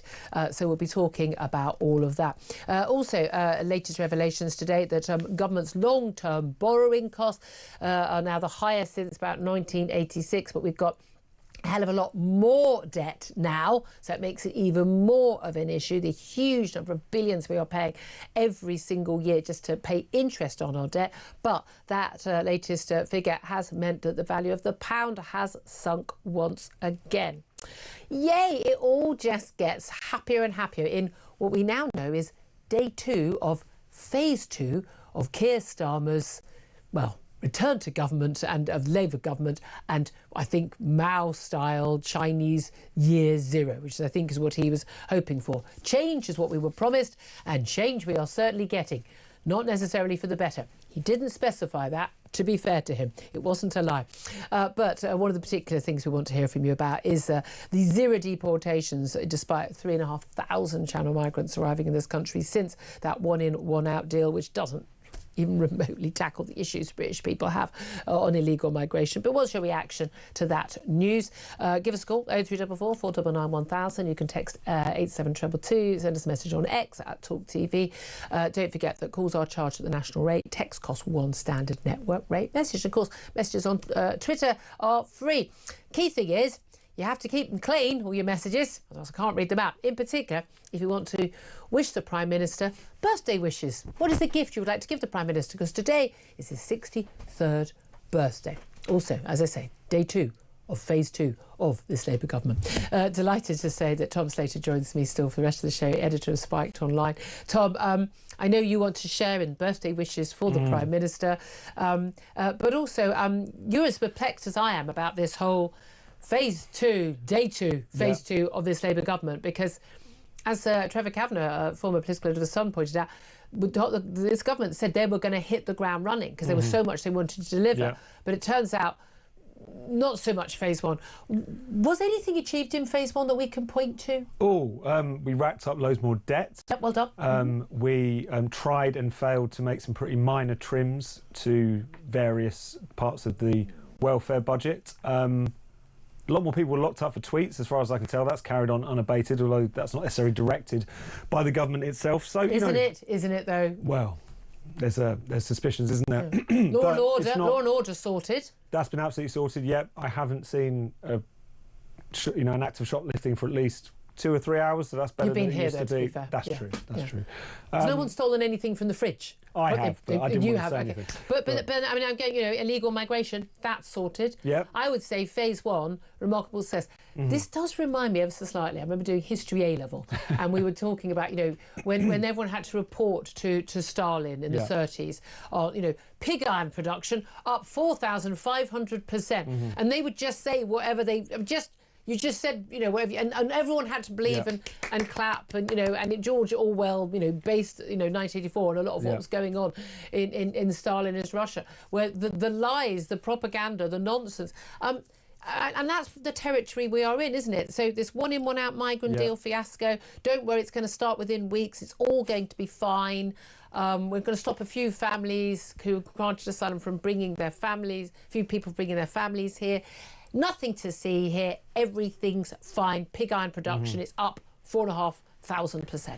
It's like that, and yet with the goals are even more meagre and pointless. It's like we've got the breakfast clubs up and running. We've managed to secure a deal with France, which, if we're lucky could mean 50 people going back a week in the context. But 50 people coming here with their families. Absolutely, it just doesn't make any sense. I mean, the fact that he's got to, excuse me, constantly kind of talk about his successes and then not really have many successes to point to really shows how little has been achieved. And that's one thing. Things have gotten worse. In many different measures. We could talk about the economy, certainly, but also they're struggling to do anything. Yeah. And that's one of the things that is really striking. No about this vision they can't and no act competence at all. Yeah. So that's. But whenever I've seen lists put out by some Labour activists about all the things achieved by Labour, there'll be pages and pages, and it will do things like setting up a review of blah blah blah, a commission into that public inquiry into child grooming. Anyone? Where's that? Who's in charge of it? When are they starting taking witnesses? Where, I mean, nothing actually happens. Yeah, what they have done, and reading and trying to stay awake whilst reading about the reshuffle this week, is that there's been all of this effort put into kind of internal processes. We've got the delivery boards, and we've got the delivery office, and we've got 30 civil servants. And the director of delivery. The director of delivery and the assistant to the director of delivery and the arbitrator of the director of delivery when he's on holiday. Like all these kind of different kind of positions they love a which job have been title, created. don't they? And they haven't delivered anything. Apart from more of the same and do they know worse. what they want to live? I mean, that's the thing, you get into these existential things, because fundamentally it's like when they announce anything to do with migration and you just think, oh, no, do you see how you've missed the point? And again, things like, we want the asylum hotels closed. Yes, that's what we'd like. But not to put them into local housing, or as we discussed on the show yesterday, a local, £300,000, townhouse that a family would desperately want to move into. No, that's not what we want. We want them not here. We want them in a camp, detained, and then we want them not here in another country. It's like they kind of always tackle the other end of the problem. When we were discussing on the show yesterday, it seems to me so much of what they do, they think, like, for instance, the problems in the reshuffle, there was more reshuffling of communications officers in number 10 than there was of actual ministers or cabinet ministers yesterday. No one has heard of any of these people, but they've all abjectly failed. But they think it's a communications issue, and it isn't. It's the policy issue. And this was the same that Kamala Harris, the Democrat candidate to the American election in 2024, and so many Democrats saying, "Oh, it was the communication." No, it was her and what she believed and what she wanted to do, and her track. It was all actual real stuff that people object. People aren't stupid. They're not going, oh, if only I knew more about Labour's achievements, then I would be really supporting them. Yeah. There's a reason why you've got Reform on, 35% in the polls, 15 points ahead of Labour, only a year after a general election. It's because people actually want some tangible action done. And they're still not seeing it from the Tories and can be made not. They're talking. They're in the right direction on net zero. They're in the right direction on the trans stuff. They're in the right direction on immigration stuff. But they're not there yet. And people are going, no, we've known about all these problems for a long time. We want some tangible, real, factual things that you will do. No, absolutely. And I think that the Tories have sort of allowed Reform to steal a march on them to a large degree because... I mean, shockingly so. So this announcement about net zero, we knew they were going in this direction. Similarly with the announcement about the ECHR, we know they're heading towards that kind of position, pulling out. But because they've insisted they needed to wait months to go through these policy reviews... Yeah. And on one hand, you get that. You want it to be a credible plan. But why does it take months? At the same time, you can announce your intention. You can sketch out the details later. So they've kind of allowed themselves to just be pipped to the post by Farage on many different issues. Or, quite frankly, they just look like they're playing catch-up because net zero, for instance, Reform have been pretty firmly against for quite some time. And we're talking about it when the Tories were just saying, oh, we just need to push back some of the dates. And we need to by a couple of years. Yeah, absolutely. So a load of absolute nonsense. By the way, if you're getting very excited right now, because I'm sure you are, the Green Party are about to announce the new party leadership. I know, like, oh, so exciting. Meanwhile, I want to play you back. I played it earlier on just because it makes me chuckle. Keir Starmer, I promise it's short. You know I never do this to you unless it's short. You know the deal. I'm on your side. But, if you want to have a quick nap, 35 seconds, you've got a nap. Just close your eyes, take a breath. But you will be able to nod off. You will be able to nod off. This is Keir Starmer, channeling his inner David Brent, talking about phase 2 of his government that we didn't know we were in phase 1, but apparently we were in. Have a listen and a watch. Or not, as the case may be. Can we not play it? Oh, we can't play it. It won't start playing. Oh, I'm so sorry about that. Oh, well, we'll try and play it again a little bit. Phase 2 is stalled already. Phase 2. Are we in Phase 3 now? That was quick. We might be in Phase 3. Yeah, maybe. What I love is I want someone to ask him how long is Phase 2? Yeah. What are you going to get done in Phase 2? Phase 1 went very slowly for me. Felt like a lot longer. It was a long year, wasn't it? It was a long year and 2 months. But anyway, look, let's talk about that migrant deal fiasco. When the Mail and papers like that, and they put this stuff on their front pages week after week, you know something is going on. Oh, hello! We've just got big news from the Green Party. Zach Polanski has been elected leader of the Green Party. I thought he was the director. No, not him. Not that one. No, not Roman Polanski. Zach Polanski has been elected. Now there was a sort of a duo, current joint leader and someone else. I don't know their names. Of course, I don't know who these people are. I've got a life and Netflix to watch. I've got things to do. I've got paint to watch dry. They had run as an alternative, and this guy Zach Polanski has just been announced as the new Green Party leader. Now, the key thing about him is that he has basically left the road open for doing possibly a deal at some point with Jeremy Corbyn's new party, your party as we think it's called this week. What do you make of that? Because this might be quite good fun to watch, mightn't it? Oh, no, absolutely. I mean, Zach Polanski was very much trying to, I suppose, make the Green Party a more explicitly left-wing... I mean, they weren't already? But I suppose kind of more aggressively so, more clear-cut socialist. I mean, it's the sort of thing where the Green Party, or whatever socialist means these days, but the Green Party has often kind of been able to play both sides. You could kind of pick up some support in kind of rural areas on just pure kind of conservation issues, but you could also pick up votes in Bristol and Brighton for people who feel that the Labour Party is insufficiently left-wing or insufficiently anti-Semitic, as is sometimes the case these days. So he's very much kind of that bent. He calls it kind of eco-populism, need to take the fight to reform, be more brash, very much open to working with your party, the Zara Sultana, Jeremy Corbyn party, whatever it's going to eventually be called, and is also an interesting character. And I use that term advisedly. He's a kind of classic Green as far as a lot of kind of strange, kooky views over the years. Famously, about 10 years ago, he had a hypnotherapy business which he was convinced he could help women's breasts grow through the power of his mind and suggestions. So this is the kind of character that we're dealing with, and it's who knows what could happen. I think people sometimes underscore the threat posed both by your party and the Greens if they get their act together, because there's a lot of people who think of themselves as very left-wing students and young people. But do they actually turn out to vote? Yeah, exactly. That is the question. But it could be a problem for them. And also combine that with the Gaza issue. You are talking about genuine electoral they're issues kind of combining the Gaza Party, Jeremy Corbyn's party and the Green Party. And if he did agree to do some sort of deal, and interesting actually, just looking at the votes, Green Party membership is about 64,000. The other candidates who are Ellie Chowns, but also Adrian Ramsey. Adrian Ramsey was the current co-leader with Carla Denyer. They got 3,705 votes. Zach Polanski, this is overwhelming, 20,411 votes. I mean, he's got a big mandate from his party membership. No, exactly. It's much clearer to have one leader as well.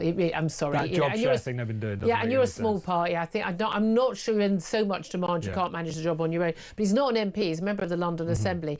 But it is interesting when you look at the split on the right with Reform and the Tories, but now there's split on the left between Labour Party, you've got, Green Party, Labour Party, the Green Party, in lots of ways very similar. And you've got, the Lib Dems as well.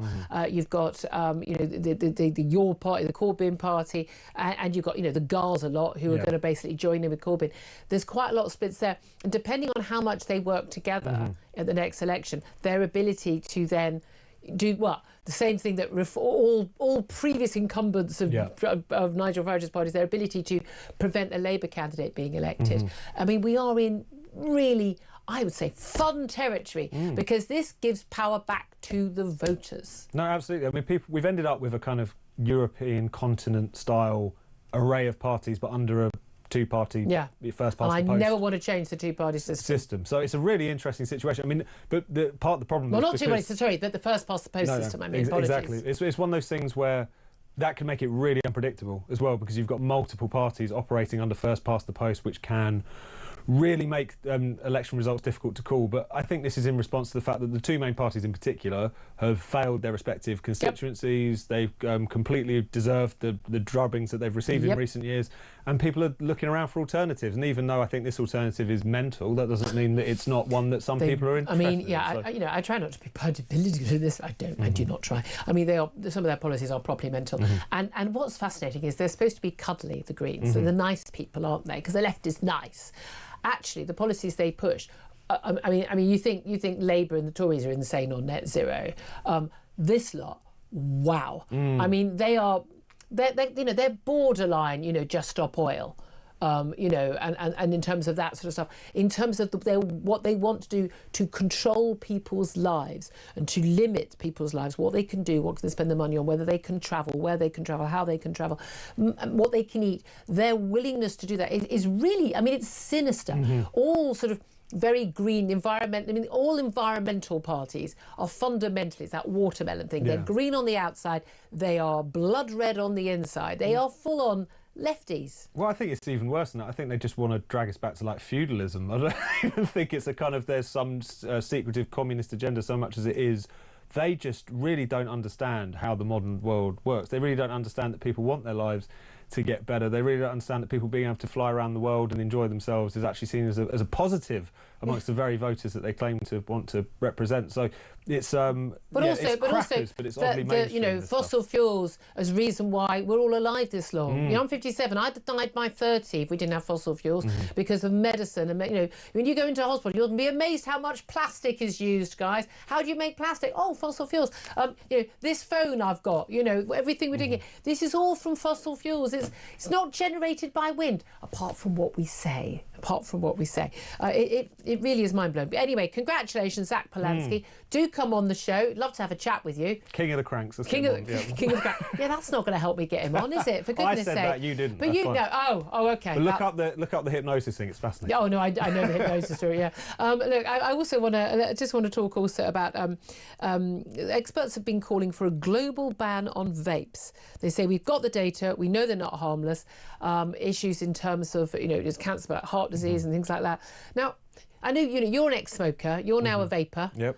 I remember thinking, when you finally gave in, you and Chris Snowden, Minister of Economic Affairs, when you two moved on to vapes, I thought, right, well, they're vapes of the future. I'm really very anti-smoking. That's the one thing I'm very nanny state about. I don't want to be around it. I don't want to smell it. I don't want to, even if you're smoking outside this building, could you stay outside for another half an hour and get it out of the smell of you? You get in the lift and everyone stinks. But, if you want to smoke and kill yourself, it's entirely up to you as far as I'm concerned. It's not my problem. But vaping, I thought, was a great thing because if it fulfills all the urges people have, to actually the actual act of smoking gives you the nicotine hit you want, but it's much safer, even if it's not completely safe. But then neither is drinking a can of Coca-Cola or having a McDonald's. So it seems to me that or having a drink, it was better than that. But do you think this is just hysteria from the medical profession? Almost certainly. And actually, there's been a bit of a fight going on amongst public health bodies and medical professionals. In the UK, we've actually been relatively sensible on this up until this point. The NHS was happily saying quite recently that vapes are at least 95% safer, which is almost certainly a conservative estimate. And also, they just work. I mean, the fact that the vast majority of people I know who used to smoke, who managed to get off it's via vapes in a way that no other virtually every smoker I know has moved, It just works. There is a problem with younger people insofar as some of them are starting to vape. Incidentally, not going on to smoke, just vaping. In and of itself, do you want, kids, particularly if they're under the age of 18, consuming lots of nicotine? Obviously not. No, but it is illegal for them to buy. It is illegal. You can crack down on that. And also, to be honest, it's in the grand scheme of things, it's a relatively nice problem to have. In my day, people sniffed glue. No, I mean, a lot worse for them. But also, it's quite a lot of evidence. Lethal. There's a certain percentage of kids who will do these things anyway.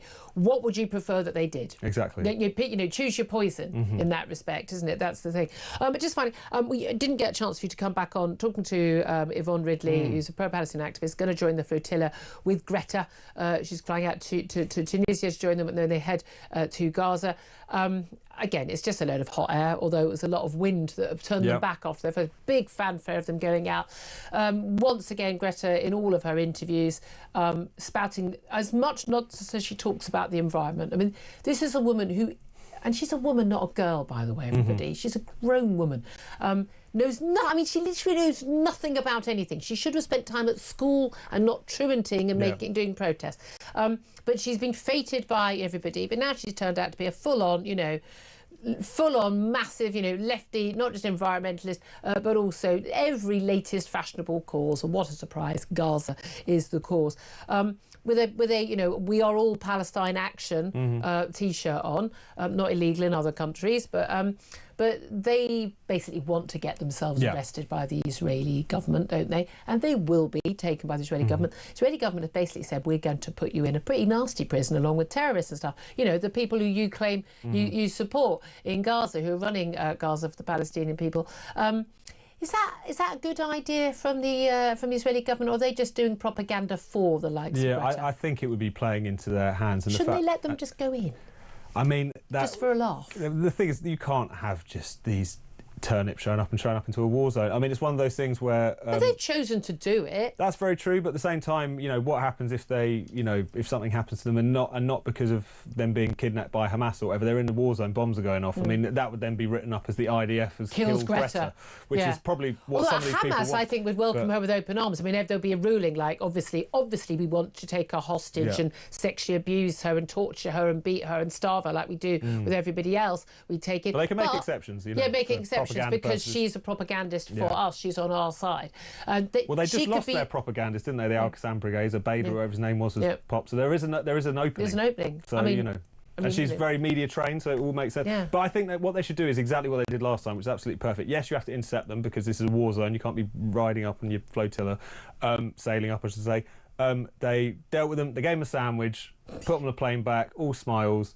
I think that's what they've got to do again. Just keep doing it. Just treat them like the little children that they are. I mean, they have got enough on their plate, and it's absurd and ridiculous, and it's an expression of vanity as much as anything else, this flotilla. I think the Israelis would do well, and I think probably will do this, which is just to repeat what they did last time, which I think was a great PR win for them. Do you remember Greta Thunberg being seen coming out with her hands sort of just quite loose by her side when she was being taken to the airport, and as soon as she saw the cameras, she clasped her hands behind her back as if she was handcuffed, but she wasn't. I mean, the woman is a great actress. She's a great actress. But people fall for it, don't they? They do. They absolutely do. Keep on going, Greta. Keep on trucking. But the longer she's basically, on the high seas in the Med, for me, the better. 11:27 is the time. I'm going to take a quick break. I want to hear from you. Give us a call on all the topics we're talking about, in particular the absolute failure of the one-in, one-out policy, that return deal with France. 3,500 Channel migrants have arrived since that was announced. 0 have left. To be fair, though, on the upside, 0 have actually been given to us in return. So, swings and roundabouts, everybody. Give us a call, 0344 499 1000, if you'd like to pass on your birthday greetings to the Prime Minister on his 63rd birthday, or to mark the exciting start of day 2 of phase 2 of this Labour government. Do get in touch as well. This is Talk.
But as Mike and I have always said, you are what you put in your mouth. And I haven't as yet met anybody who doesn't eat a lot that's 25 stone. Or drink a lot. Well, I mean, I'm not trying to be rude. I could go further. You know, eat less. Exercise more. Yeah, eat less, Well, it's not more. hard, is it? Oh, I'm a lifestyle expert. How do I improve my life? Look at Mikey. Mikey's changed his life, hasn't he? He's only drinking 4 bottles of red a night now.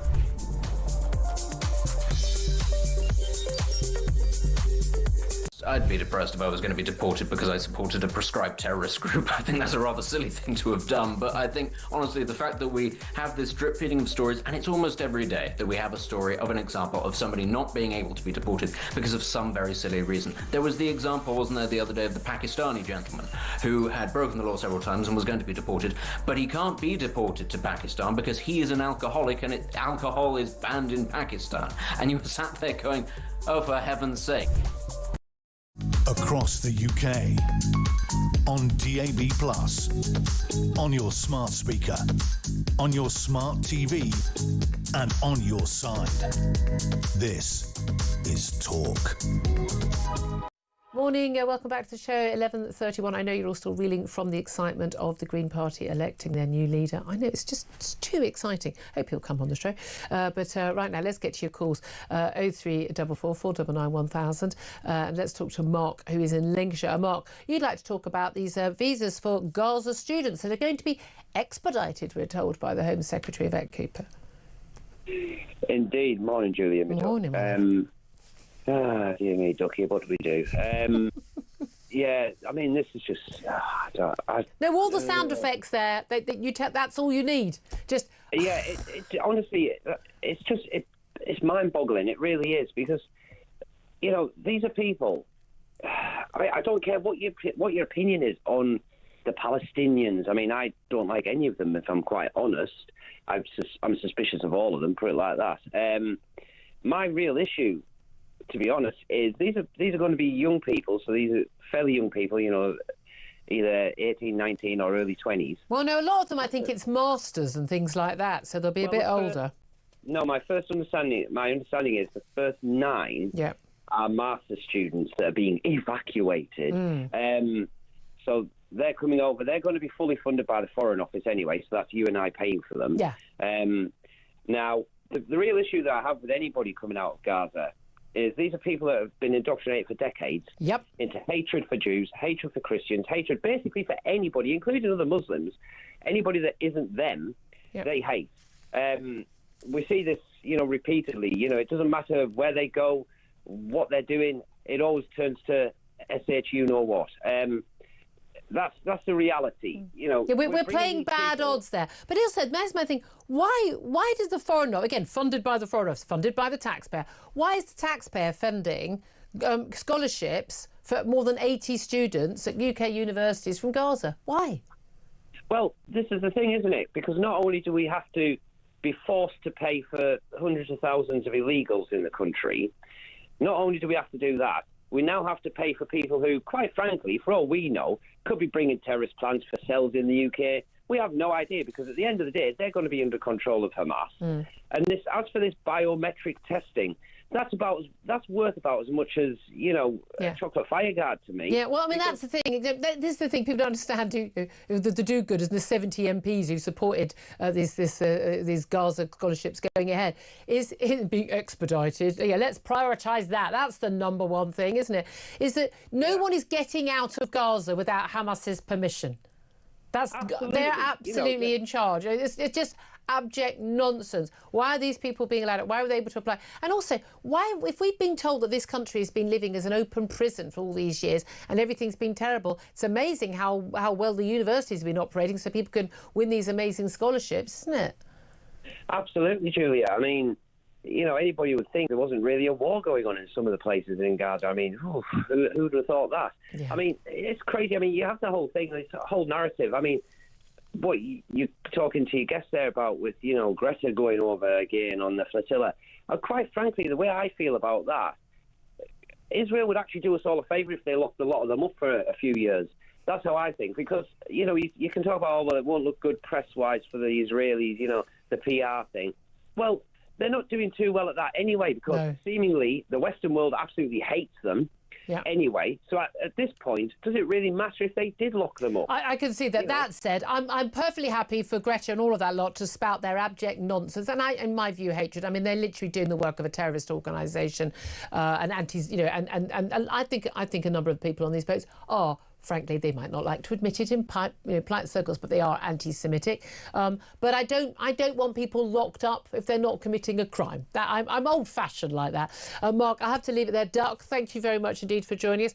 Although I do want to talk in the next hour or so about Graham Linehan, the wonderful Graham Linehan, of course, the fantastic comedy writer who, it turns out, was arrested as he arrived back in the country yesterday over 3 tweets that he posted. We'll talk with Tom Slater, Spiked Online, is in the studio about that coming up. Right now, we'll take a quick break and we're going to be talking about North Sea oil. Turns out the Tories are quite into getting North Sea oil out all again under Kemi Badenoch. But is it too little too late? And do they need to drop net zero entirely? This is Talk.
Across the UK, on DAB+, on your smart speaker, on your smart TV, and on your side. This is Talk. Morning, welcome back to the show. 11:38 is the time. I'm Julia Hartley-Brewer. Tom Slater's still with me. I'll get his thoughts on net zero. I'm pretty sure I know where he stands on this already after our next guest, who is Andrew Montfort. He's the director of Net Zero Watch. Good morning to you, Andrew. Good morning, Julia. I have to say, it does. You have a very strong feeling these days that an awful lot of the sort of the political world is gradually coming round to our way of thinking, as in net zero is insane, impossible to achieve, undesirable and unaffordable, etc., etc. They seem to be getting there slowly but surely. We've got the Reform Party. We've now got the Tories. They're looking at, we think, possibly dropping net zero, but certainly the announcement today from Kemi Badenoch, the Tory leader, that basically saying that the Labour Party are treating North Sea as a relic of the past, and she wants to use oil and gas extradition as the cornerstone of our economy. That's a good news story for, well, let's face it, sanity, isn't it? It is a good news story for sanity, but as you kind of alluded to in your introduction, it may just be too little, too late. The North Sea is in such a state already that I don't know how much we will lose, even if there is a reversal here. But yeah, we should welcome it. The Conservatives have been teetering in this direction. We had Kemi Badenoch's statement a few months back where she said that net zero by 2050 was impossible. Okay, that's something, but it does still sound a little bit like they would still want to do net zero. So they just sort of push it back a bit. Yes. Yeah, that's right. But on the other hand, this is clearly recognising the hard facts that we need oil and gas, and we will keep needing oil and gas. No, we can power everything in this country with a windmill. Andrew, I will not have that climate denier talk on my show. You're just a heretic there, yes. I mean, that's the madness, isn't it? That's where we are. So, they're creeping very slowly to it. But we've been hearing lots of reports lately about the Norwegians. I mean, we know they've got this sovereign wealth fund. They didn't just spaff it all up the wall on various, tax cuts and selling off of family silver in the 80s when we had all those amazing tax receipts from North Sea oil. They actually put it into a sovereign wealth fund. We should have thought of that. Okay, we're past the peak, most likely, a long way of North Sea oil and gas extraction. But we know that the Norwegians have found new supplies in areas where we also have access, but we've stopped doing the drilling. I mean, that is crazy because a lot of the time we are still importing oil and gas from Norway when they're getting it from the parts of the sea which we are also entitled to get it from. That just doesn't make sense either on net zero terms or indeed on economy and the balance of trade terms. Yeah, absolutely, and filling the government coffers as well. Of course, the government is looking at running out of money fairly soon. So some tax revenues from the North Sea really would be quite welcome. And of course, it's not just the North Sea. There's new fields out to the west of Shetland that we've only really just started getting into. There's shale gas across the north of England. There's coal bed methane, and there's still coal supplies, and we are going to need fossil fuels for decades to come. So this is just a reflection of reality. But I think we still have to worry about the Green Tories, because the Green Tories, I think, are still there in the background. They've been quite quiet this time. They haven't been complaining about what Kemi Badenoch's saying. Maybe they've seen the writing on the wall. They can see that really net zero is heading for a big crash fairly soon. Maybe they're just biding their time. We don't know. Yeah. But I think we should welcome what's happened. I do think, things like immigration, law and order and the economy are going to be massive issues at the next general election. But I think net zero is a big part of it. And certainly when people criticise reform and say, how are you going to fund X or Y policy? The answer should always be getting rid of net zero, because net zero is such a costly policy. And we feel it not just on our energy bills. It's in everything that we buy, isn't it? In terms of the extra transport costs for everything, the extra production costs, the lack of jobs that we have here because of those extra production costs, because what's our manufacturing base, the energy that they use, 4 times the price that they're paying in factories and shop floors in America. You can't compete with that. No, that's right. And we have the highest electricity prices in the developed world. And, they're going to go up quite quickly if Ed Miliband succeeds in getting this new wave of wind farms brought onto the grid. Now, what is that going to do to what is left of our manufacturing industry? Well, the answer is it's going to kill it stone dead. Yeah. All those people are going to be put out of work, and the welfare bill is going to go through the roof. And what's that going to do to the state of the government finances? It's going to be a catastrophe. But I think what people don't realise, Julia, is that it's really very, very hard to get out of this, because we have been tied into long-term contracts with these wind farms, which essentially means there's no way of reversing this. And we've got acts of parliament requiring that every decision about everything has to be referred to, net zero policies and our duty to deliver on this 2050 target that's unachievable. And the thing is, I think a lot of people don't understand, and again, it's like whether it's the 2030 target for net zero for electricity, a lot of people think it's energy. No, it's just for electricity, 20% of our energy needs, or of the 2050 target. This doesn't mean, and again, a lot of the people pushing this don't seem to understand this either. This doesn't mean we're not using fossil fuels. We'll still be using probably almost as much gas and oil as we've been using already, maybe even more, given a lot of the industries people want things like, AI, which involve massive amounts of electricity being used. But we're going to import it, because on the net zero thing, this is how crazy it is. If you don't extract it yourself and you don't make anything here yourself using it, you just import it. You don't have to sort of count that in the ledger for or against until it actually hits our shores. so that we can claim that we're net zero, even though what we're buying is being made in a coal-fired factory in China, extracted and travelled around the world on diesel or oil-powered tanker, or flown on a jet. You know, it doesn't matter.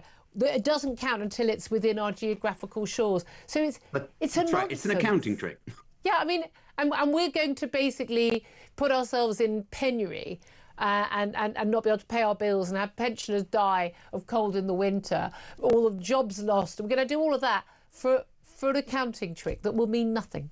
Yeah, that's right. And this is where, you know, we really have to have a serious conversation about whether Ed Miliband should be allowed to continue in office. I mean, if it was, Keir Starmer really ought to be looking at him and going, this guy is nuts. He is going to absolutely tank the country and wreck the economy for decades, and I'm going to let him do it. But why is everyone blaming just Ed Miliband? He's become a sort of a hate figure. Keir Starmer appointed him.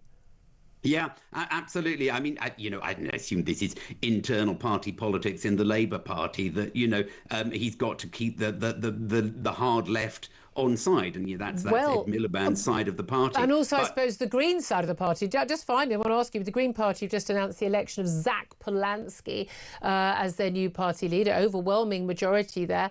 And he's very much talked about, you know, wanting to sort of take the party to possibly even doing deals, you know, being open to deals, certainly with Jeremy Corbyn and Zara Sultano's new sort of, you know, Gaza lefty party. I'm sure you, like me, would like to welcome Zach Polanski as a new Green Party leader, but how worried are you about some of his policies?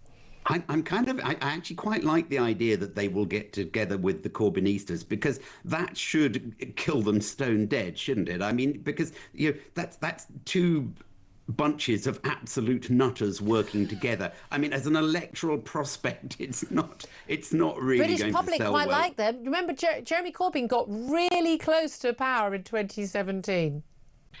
Yeah, you would. Yeah, I suppose there is that. I think the reality is that we are moving onto a new world where reality is going to play a much bigger part than the sort of, you know. I love the idea of reality playing a part in politics. I mean, I mean, you know, you've got the Greens who are living in a fairy story, and you've got Jeremy Corbyn, who's sort of living in this sort of, you know, student politics fantasy world too. Yeah, we can't afford it anymore. We've got to move on and get back to hard-nosed reality. Andrew Mumford, always good to talk to you, Director of Net Zero Watch. Thank you very much. Tom Slater, Editor of Spiked Online, your reaction to that? No, it does feel like there's now this just enormous crack in the BS consensus that has existed for so long. I mean, the Tories up until 5 minutes ago were completely paid up members of this, and now both parties of the sort of right of centre in British politics are talking about ripping the whole thing up. That's really significant. I think Kemi Baden's not quite there yet. I mean, she really needs to just say, come on, this was all nonsense. I think this is Claire Coutinho, we're certainly on that journey. She definitely, the energy, her shadow energy, she definitely knows it's all nonsense. She's been fighting against it. They're certainly on that journey. I think this is going to put, and this is the problem, there's been no democratic debate about any of this stuff, in large part because all the parties agreed on it between themselves. They even signed pact saying that they wouldn't question the Climate Change Committee at various elections. They've really sewn this up between themselves. That's over now. The Labour Party in particular, but also the other opposition parties, are going to be put constantly under pressure, on the back foot, made to justify why they're immiserating the country in the name of maybe scraping back one of our 1% of global emissions. It's not going to work anymore. I've always said it doesn't survive contact with the electorate, with anything like that. But the reality is, or with reality, as Andrew Montfort says. 11:48 is the time. Love to hear your thoughts on that. 0344 499 1000 is number to call. Up next, going to talk about new sentencing guidelines, and any new sentencing guidelines must basically get the stamp of approval from the elected accountable Justice Secretary. That's after that outrageous sentencing guidelines that earlier this year were supposed to basically mean, if you're black or trans or gay, you'd probably be sentenced to less than if you were white and straight. Well, we'll talk about that up next with former prisoner David Shibley. This is Talk.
Think about what she's been criticised for in the past. It's going to Ibiza, it's having a vape on the beach. I've never criticised her for those things. I'm not saying that you have, but I'm talking broadly about the kind of criticism that Angela Rayner gets. And I think she has a harder time than other politicians. No, because she's in the news more because she's a very flamboyant, colourful character. And frankly, this bunch of complete sort of, they look like accountants, but sadly not that competent. She stands out. Everyone knows who she is.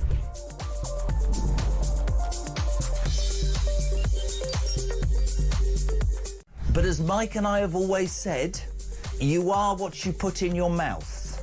And I haven't as yet met anybody who doesn't eat a lot that's 25 stone.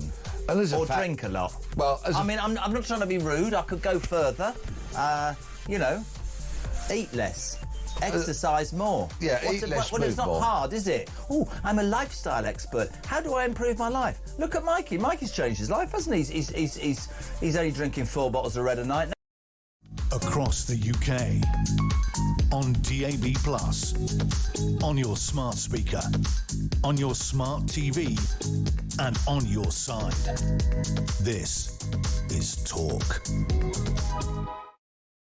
Very good morning. Welcome back to the show. 11:52 is the time. Let's talk about sentencing. We had quite a hoo-ha, I think that's a technical term, a hoo-ha in recent months over new sentencing guidelines that were issued by a body called the Sentencing Council, not accountable to you or to me, yet another of those usual suspects of these bodies, those quangos that just get to have a massive say over our lives, but we have no say on who they are and what they do. But they basically issued these sentencing guidelines, which basically said that there should be sentencing guidelines if someone was in a minority, whether gay or trans or black or other ethnic minority, with a view to those people getting lower sentences than if you were, say, a straight white man or woman. Well, it's decided now by the Justice Secretary, Shabana Mahmood, who got into something of a row with the Sentencing Council, that she now wants a power of veto over any new sentencing guidelines. Let's talk about this with David Shipley. He's a former prisoner and now a writer and researcher on prison and justice affairs, and joins us once again. Morning to you, David. How are you? We're very well indeed. Lovely to have you join us. I have to say, I think we were all a little bit surprised, or you probably not as an expert in this field, that the sentencing guidelines could just be set by this body that we didn't have any say over, and the Justice Secretary had nothing to do with it, and they could just say whatever they want. It's a good thing, shouldn't it be, that the Justice Secretary, accountable to MPs and ultimately to people, should have the final say? Absolutely. I think it's one of these many Blairite quangos. The Sentencing Council was created at the last end of the new Labour government. And I think it's taken 10 or 15 years for us to realise how much power these entities have. Yeah. The Lord Chancellor at the time and since have been very clear that sentencing policy should be determined by MPs, by the Lords and by ministers. And that's obviously right and proper. Yeah, well, this whole idea it should be independent from government. No, of course, I don't want the Home Secretary or the Justice Secretary saying, I want, David Shipley's committed this crime and I want him to serve this sentence. We don't want that sort of interference. But policy, guidelines, that's what we elect a government to do.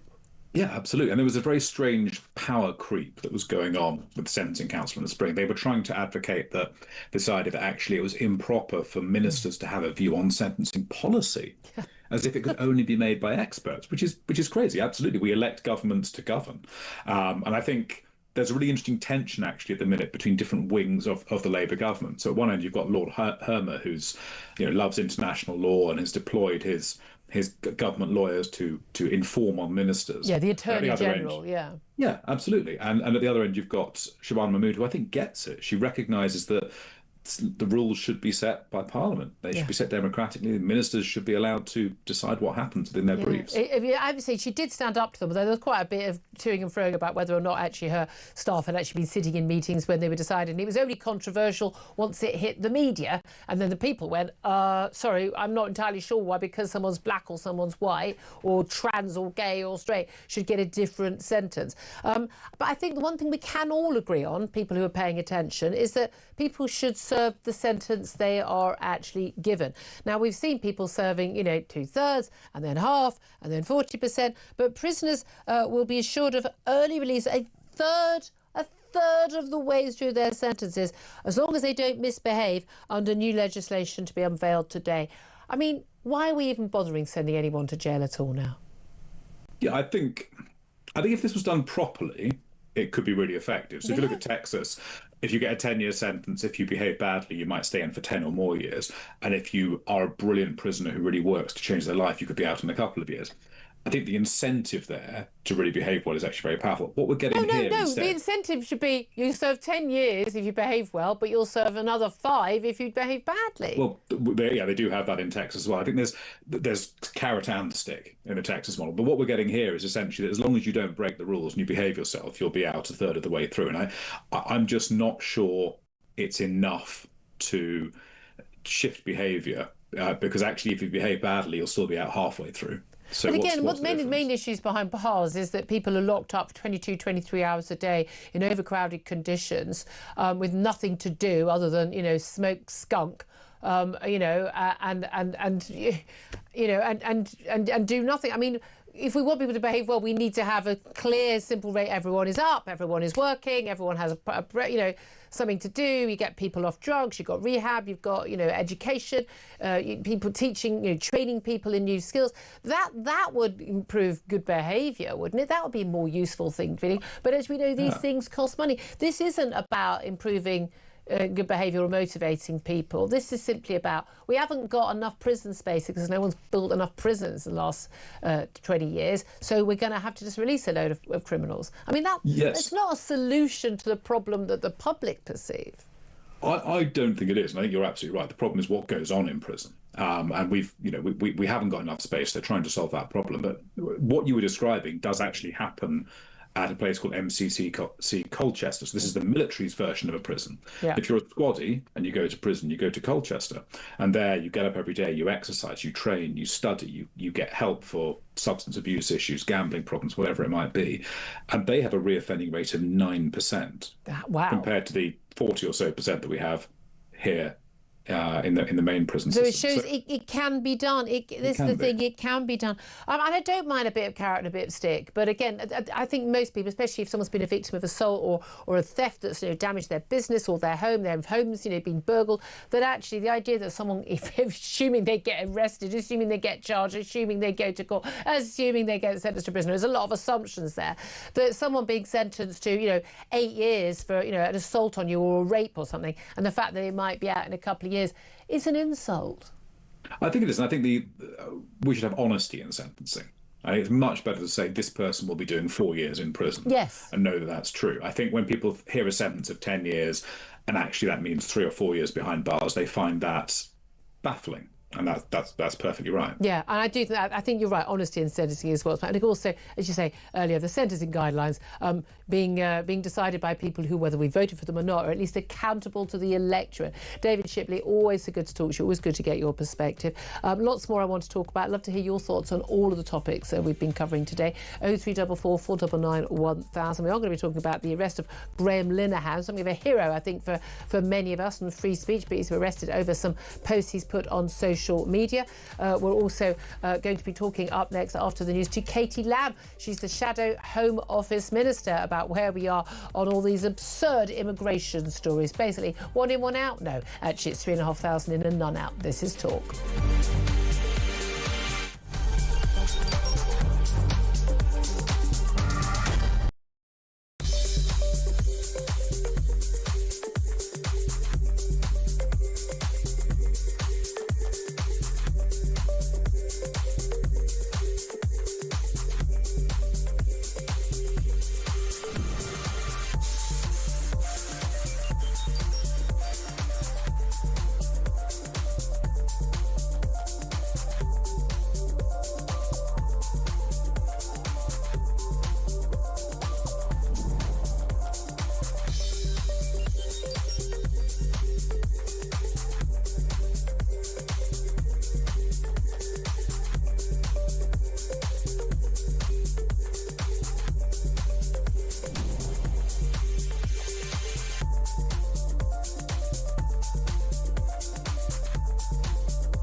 across the UK, on DAB+, on your smart speaker, on your smart TV, and on your side.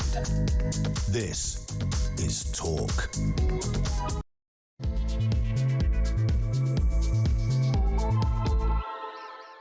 Very good afternoon. Welcome back to the show. This is Talk, the home of common sense. It's 2 minutes past midday. Whether you're listening on DAB+ radio, on your smart speaker, watching on YouTube or your connected device, thank you so much for your company. If you've missed any of the show already today, you can have a little watch on our YouTube page, the Julia Hartley-Brewer Show. If you hit subscribe when you have a look at it, then you'll never miss a thing. Coming up in this hour, we are going to be talking more about that brilliant one-in, one-out deal that we all loved at the time when we heard about it in July, when Emmanuel Macron and the Prime Minister Keir Starmer announced it, well, it's emerged yesterday that it's going to start within weeks. It was ratified early August. It's now September, and we now know that since it was first talked about, 3,567 illegal migrants have arrived on dinghies from France. Don't forget all the other ones arriving in back of lorries and the like. Not a single one has been returned. The Home Secretary, Yvette Cooper, said though that she now expects the deportations to begin later this month. So when she said it would happen within weeks, or the Prime Minister said that, did they? I mean, they didn't stipulate quite how many weeks, did they? I mean, it could be 200 weeks for all we know. Meanwhile, she's announced a temporary suspension of the Refugee Family Reunion Scheme, which means that migrants who are granted asylum are now temporarily barred from bringing in family members to the UK. I don't suppose people would have minded if it was their husband or wife and 2 kids, but it hasn't been. It's been their entire extended family. Well, no, that's really got to go, not just temporarily. Plus, French hospitals, extraordinarily, have been ordered to make preparations for an imminent war in Europe. And Germany says it is on alert for Russia's military drills. France's Ministry of Health has told health bodies across the country to prepare for a possible major engagement by March 2026. It's according to documents obtained by a French newspaper. What do they know that we don't know? And the British countryside is outrageously overwhelmingly white and needs more halal food to be more welcoming to people from different backgrounds. Who's saying this? Well, a report on the issue of rural racism by academics who claim that ethnic minority communities face challenges in the countryside and it does not cater for dietary norms that are rooted in religious or cultural practices such as kosher or halal meat, adding to feelings of exclusion. It's a massive issue. I think it's the absolute #1 job that the Prime Minister should be tackling in phase 2 of his government. Because as we learned yesterday, we were in phase 1 until yesterday. That was day 1 of phase 2, and now we're in day 2 of phase 2, which also happens to be the Prime Minister's 63rd birthday. Many happy returns to you, Prime Minister, for your birthday, if not to government, I think we can safely say. But I'd love to hear your thoughts on all the stories we're talking about, in particularly, of course, these one-in, one-out returns deal, which is so far 3,567 in and 0 out. Your reaction to that and all the stories we're talking about, net zero, sentencing guidelines, you name it, get in touch. 0344 499 1000 is the number to call. Text the word talk in your message to 87222. Get in touch with us on X at talkTV. Calls are charged at the national rate. Text costs 1, standard network rate message. Tom Slater is still here. I know you're very concerned about the overwhelmingly white countryside, overwhelmingly white studio right now. I mean, that's obviously... I didn't want to say anything. Yeah, I know. It's not great. We are very naturally very pale people, aren't we? There's driven snow. Yeah, absolutely. I mean, that's probably racist in itself. I don't know. I mean, genuinely though, this is these are the academics. Every year, but these are the academics who you just know as cheering on Keir Starmer at day 2 of phase 2. What are your hopes for phase 2 of this Labour government, given, as we've been discussing all morning, all of the many successes of phase 1? What are my hopes for phase 2? That it's not quite as bad as phase 1. I think that's about as much as we can count on. I mean, we were talking about this earlier. There's obviously loads of things that have gone disastrously wrong. The debt still being racked up, all kinds of careening from one scandal to another, one U-turn from another. But what's been fascinating about this government, as much as anything else, is its inability to act, to govern, to get things past its backbenchers, or to, manage to pursue certain policies that they even had pre-rolled and discussed and tried to make the argument for, but they have to, go into a hasty retreat because the public takes fright or their own backbenchers take fright. They're really kind of just stuck there, frozen, incapable of making not even the big decisions that the country definitely needs making, but even quite relatively small ones. This is a government that couldn't manage to just slow the rate of increase in relation to a few disability benefits. What else are we expecting it to do? So it's been a strange mix, as we've been talking about, of really depressing this first year of Labour government, Yeah, but also strangely boring at the same time. I was going to say, Tom, I mean, you know, thanks. Just cheering us all up. You wanted a more kind of upbeat take. I mean, we could try. Let's see if we can get that from our next guest. I have a funny feeling we might not. Katie Lamb is a Conservative MP and Shadow Home Office Minister. A very good afternoon to you, Katie. Good afternoon. Thanks for joining us. Do you share a lot of Tom Slater's, so we say, pessimism about phase 2 of this Labour government? I'm afraid I do. I'm sorry to say you're not going to get a much cheerier assessment from me. I think there's no reason to think that phase 2 is going to be any better than the disastrous phase 1. Now, I have to say, I like to congratulate the Prime Minister, particularly on his birthday and on day 2, phase 2. And I mean this with all due respect to you, Katie Lamb, to be an even worse government than your lot was in the final days. That's quite an achievement, isn't it? He is definitely doing a particularly terrible job, and I take no joy in that. You know, it's of course I'm not a member of the Labour Party, but I do live here and I'm a British citizen, and I want the country to be a success, and I want the government to be a success, and unfortunately it's failing. Well, absolutely. Well, let's talk about one of the particular policies they're failing on, and that is on immigration. That's in your area of responsibility as a Shadow Home Office Minister. This much fated one in, one out policy. I mean, again, wasn't at all what the British people were asking for. We wanted it all out and none in, thank you very much. But they offered one in, one out, said it'd be up in a matter of weeks, still not up and running, despite the fact that some people have miraculously been detained. But since this was announced, we've had a whopping 3,500 people arrive on the Channel dinghies. God knows how many more we don't know about through other routes. And not a single person returned, and then luckily at least not a single person arriving from France. But we're told it will happen within weeks. Are you hopeful it'll ever get off the ground, and is that a policy we should be supporting? I am unfortunately not very hopeful that it may get off the ground, but I think it would be very unlikely. It's very unlikely that it's going to be a success for a number of different reasons. You know, the devil is really in the detail on this, but sending people back to France is where they've just come from. So they're not sending them very far. What is the disincentive from them just to try again? If for every 17 people who come, 16 of them are going to get to stay, if I were running a serious organised immigration crime outfit, I would say, OK, well, no win, no fee. If you don't get to stay in the UK, if they send you back to France, we'll send you on your second journey for free. Yeah. And we don't even know yet for the deal whether we are going to have to take an asylum applicant from France every time somebody comes over. So if you're in France and you try and come here illegally once a week for a year, are we going to have to take 52 people from France for that? Yeah. I mean, this is nonsensical to me. And indeed, a lot of the people who are coming here illegally are people who know perfectly well if there were a legal route, they wouldn't be judged to be someone who could get on it. So they're still going to be coming anyway. I think we all knew this was madness. I do still always wonder whether Keir Starmer and Yvette Cooper, the people in the Labour Party pushing this, whether they realise how mad this policy is. I mean, at least the Rwanda policy from the Tories, although it never got off the ground, and although it was on way too small a scale, at least it made sense as a sort of as a theory.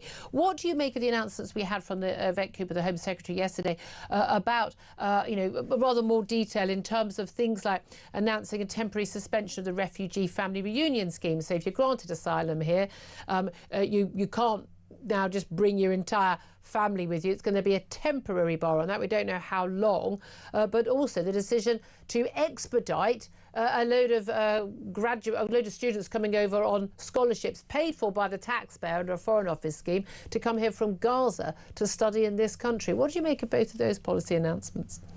Well, the first one, I think, is just tiny tinkering around the edges of a system that is completely broken. I mean, the transformational change that we need to our both legal and, our legal immigration system and our approach to illegal immigration, we are not getting anywhere close to under this government. They just don't seem to understand the order of magnitude of the problem. And to your second point about the student scholarships, you can see this in the things that they're still doing. Their fundamental instincts are wrong. They aren't thinking, well, what is the immigration system for? The immigration system should be to produce the best results possible for the British people and for Britain as a whole. It isn't explicitly and fundamentally a system that exists for the whole world. You know, the point of Britain is not just to be a place where people can come if they are struggling in their home countries. That's very, very sad. Lots of people around the world have really, really difficult lives. But the answer can't be that they all move here.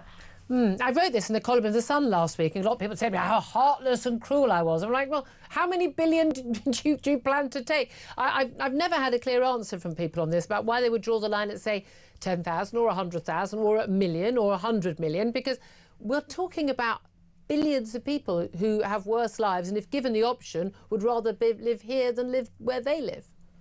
And it's also, I think, totally the wrong way round to think about it. The question should be, if we want to be and choose to be generous, and we have a long and proud history of doing that, how many people can we take? And you start there, you know, rather than saying the number first, you talk to local authorities. You would say, how many people can you house? How many people do you feel you can integrate into the community, into our culture? What capacity do you have for health appointments? What school place capacity do you have? And well, we at that point, the answer would be zero. I would suggest that if we want to help people living in these basket case countries, we try and help them to change the basket case country they live in. I'm just not entirely sure that Europe as a whole, let alone the UK, has enough space to take in the rest of the world that is unhappy where they live. Because the thing to remember about this country, and as much as many on the left seem to sort of criticise everything about our culture and our history and what we've done in the past, is that Britain didn't just happen. We didn't just happen to end up as a, you know, OK, with all its problems, a free democracy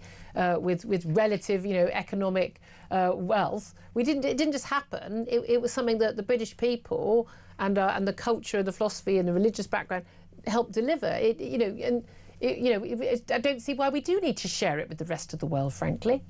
And fundamental things about our culture are very precious. I mean, not least our attitude to women and the way that women can live in this country and what's considered to be safety and autonomy and freedom for women. That's actually pretty rare around the world. The same is true for gay people. You know, those are fantastic elements of our culture that need not just to be celebrated but protected. They are fragile. Indeed. What do you make of the Labour MP Clive Lewis? He represents Norwich South, and he's claimed that some of the people, not all, but some of the people who are flying the St George's flag, the England flag, outside migrant hotels in his constituency are extremists. He says they're trying to mark territory and intimidate people. He says most people say they fly the St George's Cross out of pride, and that's probably even true for some of those putting them on lampposts, he says. But far-right groups are using these flags to mark territory and intimidate the vast majority who reject their extreme views. Do you agree?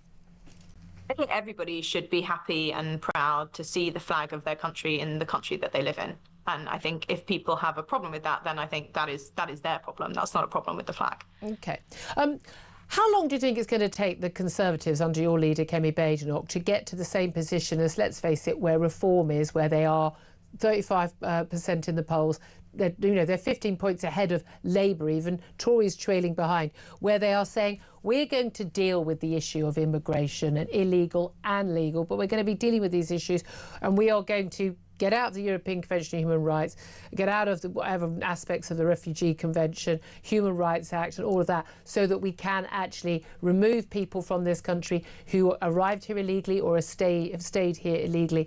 How long do you think it's going to take your party to finish your reviews, to come round, do all the hand-wringing and actually get to the point where you are able to deliver a policy as has been espoused by the Reform Party through an awful lot of acclaim from a lot of ordinary British voters, that you will actually start dealing with one of the single biggest issues in the political agenda of this country right now? So I think on legal migration, there actually is a lot of Conservative policy that we've already published and written up into legislation, which we've tried to propose in Parliament. But of course, the government has a large majority and they've voted it down. I think a lot of what you're talking about is illegal migration. And there is, as of course you know, there's a review that's going on at the moment into membership of the ECHR. And leaving these things is complicated because there are all of the cases that have been judged. I mean, I am on record as saying that I think the only way that we can manage our border is being outside of the ECHR. Yeah. But all of the cases that have been arbitrated in the time that we've been within the ECHR, we have to decide what happens to those, do the precedent stand, etc. So put some lawyers in a room for 2 weeks. I'm sure they could work it out. My sense is, I don't know, but I believe that some of those announcements will come around conference and through the autumn. So we're all going to find out. So Nigel Farage has been stealing, a storm on this over the last few weeks, and Kemi Badenoch is going to be announcing it, or Chris Philp or whoever it is, the Shadow Home Secretary, are going to be announcing this at party conference. Why wait? I think the position that we're in now, we're just over a year from, I believe I'm right in saying, the greatest electoral rout in British politics. I think the Conservatives in the general election of 2024 lost more seats than any sitting government ever. And to build back from that position, where clearly the public has told us we're very angry with you, to build back that trust takes credibility and detail. Yeah, again, I kind of wonder, lots of people, it's their full-time job to do that detail. I'm wondering how long it takes, because lots of this stuff is basic principles. You guys were in government for long enough, unable to actually, deliver the Rwanda deal on time, or to actually function at all because of these things. You'd think someone might have worked it out. Let me talk about something completely different. The grooming gangs inquiry. You've done some amazing speeches in Parliament on this, and I know you went very viral at one point and talking about, and you were one of the people who read out the detail of some of these cases from the judge's sentencing remarks, indeed, about the horrific experiences that some of these young girls went through in terms of gang rape and the torture they actually experienced. We haven't heard anything about the grooming gang inquiry lately. Has it been set up? Has anyone been appointed? When's it starting? Well, as far as I'm aware, there doesn't seem to have been any progress at all. We are actually having, so Chris Philp, the Shadow Home Secretary, put in an urgent question to the government about this today.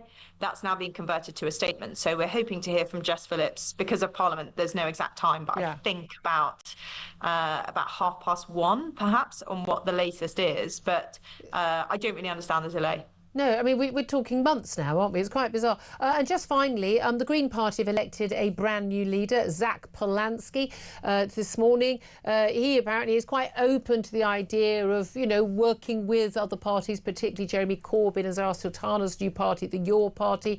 We've also seen some of the Gaza, MPs for Gaza, which is what they are effectively, saying that they'd be willing to work with Jeremy Corbyn's party. How hopeful are you in the Tories that while your vote is being stolen a lot by Reform and that split on the right, that actually Labour are going to be seeing a big split on the left and could also be damaged? Well, I think one of the things that people underestimate or sometimes forget thinking about the current cabinet is that lots of them have very small majorities. Somebody like Wes Streeting, the Health Secretary, only won his seat by a few hundred votes. And I think actually the same is true of Jess Phillips, whom we were just talking about. So I think Angela Rayner as well, the Deputy Prime Minister. That's why she might be buying a new home near Brighton. Well, and that pressure is already there, and I think it is appropriate to ask what effect that is having on policymaking and how the government is running the country. OK. Would you welcome Zach Polanski to his new job? Oh, well, I mean, he's been democratically elected, and congratulations to him. But I suspect he and I won't agree on very much. Katie Lamb, Shadow Home Office Minister, thank you very much indeed for that. Coming back to Tom Slater, who spiked online listening to that. I mean, Katie Lamb, I think she's actually a rather good operator. She's done some, especially on the grooming gang. She's been very impressive in Parliament, holding the government to account. But whenever you talk to the Conservatives on a lot of the issues we talked about, net zero earlier, and when we talk about immigration, you're just sitting there thinking, I mean, she wasn't in government then, but there's litany of failure on the part of the Conservatives. I don't think there's anyone who's going, oh, OK, yeah, well, we definitely will trust them on this, especially as they are coming sort of creeping, crawling bit by bit, reluctantly dragged towards, let's face it, probably on some basis suspending or leaving the ECHR, the Refugee Convention, but they don't really want to do it. And I don't think voters are going to think they've got their hearts in it. There is that. I think it was probably pretty clear since the drubbing of last year and after the leadership election that in terms of policy, I think you could see where things were going. They were going to become more net zero sceptical. They were going to become more ECHR sceptical, if not actually pulling out of it. But I think there's a couple of different things going on, one of which is that no one is really going to listen to anything the Tories have to say for a while yet. I think that's fair to say. They're just not really on the field. Speeches, they barely even make it onto the front page. And to be brutally frank, I think that would be true regardless of who was leader. There's been a lot of kind of twitchiness, a lot of talk about maybe Robin Jenrick's the answer. mindset, I think they would be in exactly the same position. I think if they, they could, it doesn't matter which leader they pick, they're going to have the same problem. I also think a lot of this kind of slowly getting towards the position is partly about internal party management as much as it is anything else. If Kemi Badenoch or, had gone into that leadership election saying, you know what, we're going to pull out the ECHR next Tuesday, that would have frightened she wouldn't have been elected. The Lib Dem aspect of the but isn't that part of the problem? And that's the thing. So even when people thought they'd elected a sort of a Brexiteer, quite sensible sort of government in 2019 under Boris Johnson, they didn't get that because actually a lot of people, although they had to say they were Brexit or they had to say they support various policies, it didn't really mean it, which is why they weren't querying a lot of things that Boris Johnson was doing. And we didn't actually get the government that people thought they voted for. Oh, no, absolutely. I mean, one thing you probably can say about the Conservative Party, and this even goes for the pretty much should be in the Lib Dems kind of characters that you might see from time to time, is that they do have a capacity for opportunism and intellectual flexibility and reinvention. That often you don't see. The most successful political party in the whole of Europe. It's one of the things that stood them in good stead. So maybe that some of them will notice which way the wind is blowing on a lot of these issues. But again, I think it's an element now. The problems are so entrenched and so difficult to deal with that actually you need people who not just are competent and able to do it. And again, there's a big question mark over Tory competence now. So when you're going, reform, yes, but I might agree with them, but will they be competent enough? People go, well, you don't agree with the Tories, and we know they're not competent because look what they did in office. So many mistakes on that, on policy and delivery as well. But that line from Nigel Farage, which the Tories are a broad church, but a broad church with no religion. That is good. I think that does stick in a lot of people's minds. Oh no, absolutely. I think that's probably starting to change. I think they're kind of starting to recognise that if they want to reconnect with voters, that they can't go sort of half measures on a lot of these questions, particularly immigration. But I think the environmental issues can become more and more important, especially as people start to feel like the political parties on offer are giving them permission to kind of voice their discontent, and giving them options, I should say. But there's still loads of questions about where the Tory party are going to position themselves in relation to reform. They seem quite keen to attack them on questions of fiscal and general economic credibility. But if you think about the kind of state that they left the government and its finances in, made much worse by Keir Starmer and Rachel Reeves, but nevertheless it was hardly looking rosy. I think that's going to be difficult for them, so who knows what happens. Well, we're going to take a quick break. I'm going to take some calls. I also want to talk about Graham Linehan being arrested as he stepped off a plane yesterday for posting something on social media. That's coming up. This is Talk, the Home of Common Sense.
They're completely out of touch, Julia. They're not listening, they're not understanding, they're not engaging.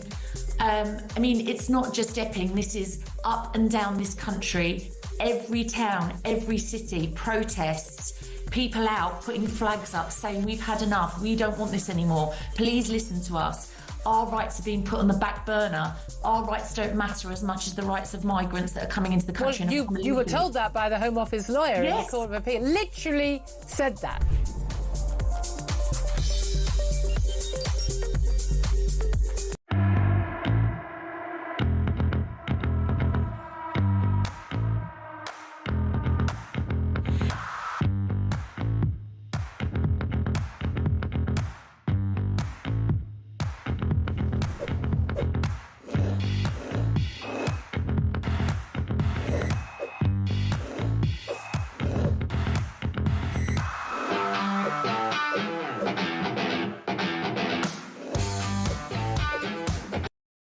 Across the UK, on DAB+, on your smart speaker, on your smart TV, and on your side. This is Talk. Good afternoon, welcome back to the show. 12:28 is the time. I'm Julia Hartley-Brewer. This is Talk. You knew all that stuff already. Let's get straight to your calls. 0344 499 1000 and your messages. Let's actually get to the couple of messages first before we talking about the Channel migrants. 3,500 plus have arrived since the government's one in, one out return deal with France. 0 have been deported. And Freddie says politicians have failed the nation. Kevin says just empty, meaningless words to appease the population. I think it's appease the peasants. They think of us as, the peasants, the masses. Alex says no reaction at all. This is exactly what I predicted would happen. Nothing, just business as usual. Didn't expect anything else, says Trevor. This lot have no intention of stopping the boats. Line up the Navy on the border, says Laura, and turn every single boat around now. Yasmin says, is there even any point reacting to entirely predictable circumstances? Quelle surprise, says Dennis. More lies from Labour. Not surprised at all. Let's go to the phone lines now. John is in Bradford. John, you want to talk about net zero, this big speech from Kemi Badenoch today about North Sea oil. Oh, we've just lost John. Oh, Don. Well, hopefully we'll get John back on. In the meantime, while we're waiting for John, I want to talk to Tom Slater, editor of Spike Online, still with us. And I've mentioned it a couple of times. Graham Linehan, we've loved since we've been on air. He, of course, is the writer of Father Ted and the IT crowd. Absolute blank as soon as I say it, of course. And a brilliant guy and a fantastic campaigner on the issue of basically women's rights versus men in dresses claiming to be women's rights. He has said he's arrested by 5 armed police officers at Heathrow Airport yesterday over a series of what were called anti-trans tweets. Tell us what's going on.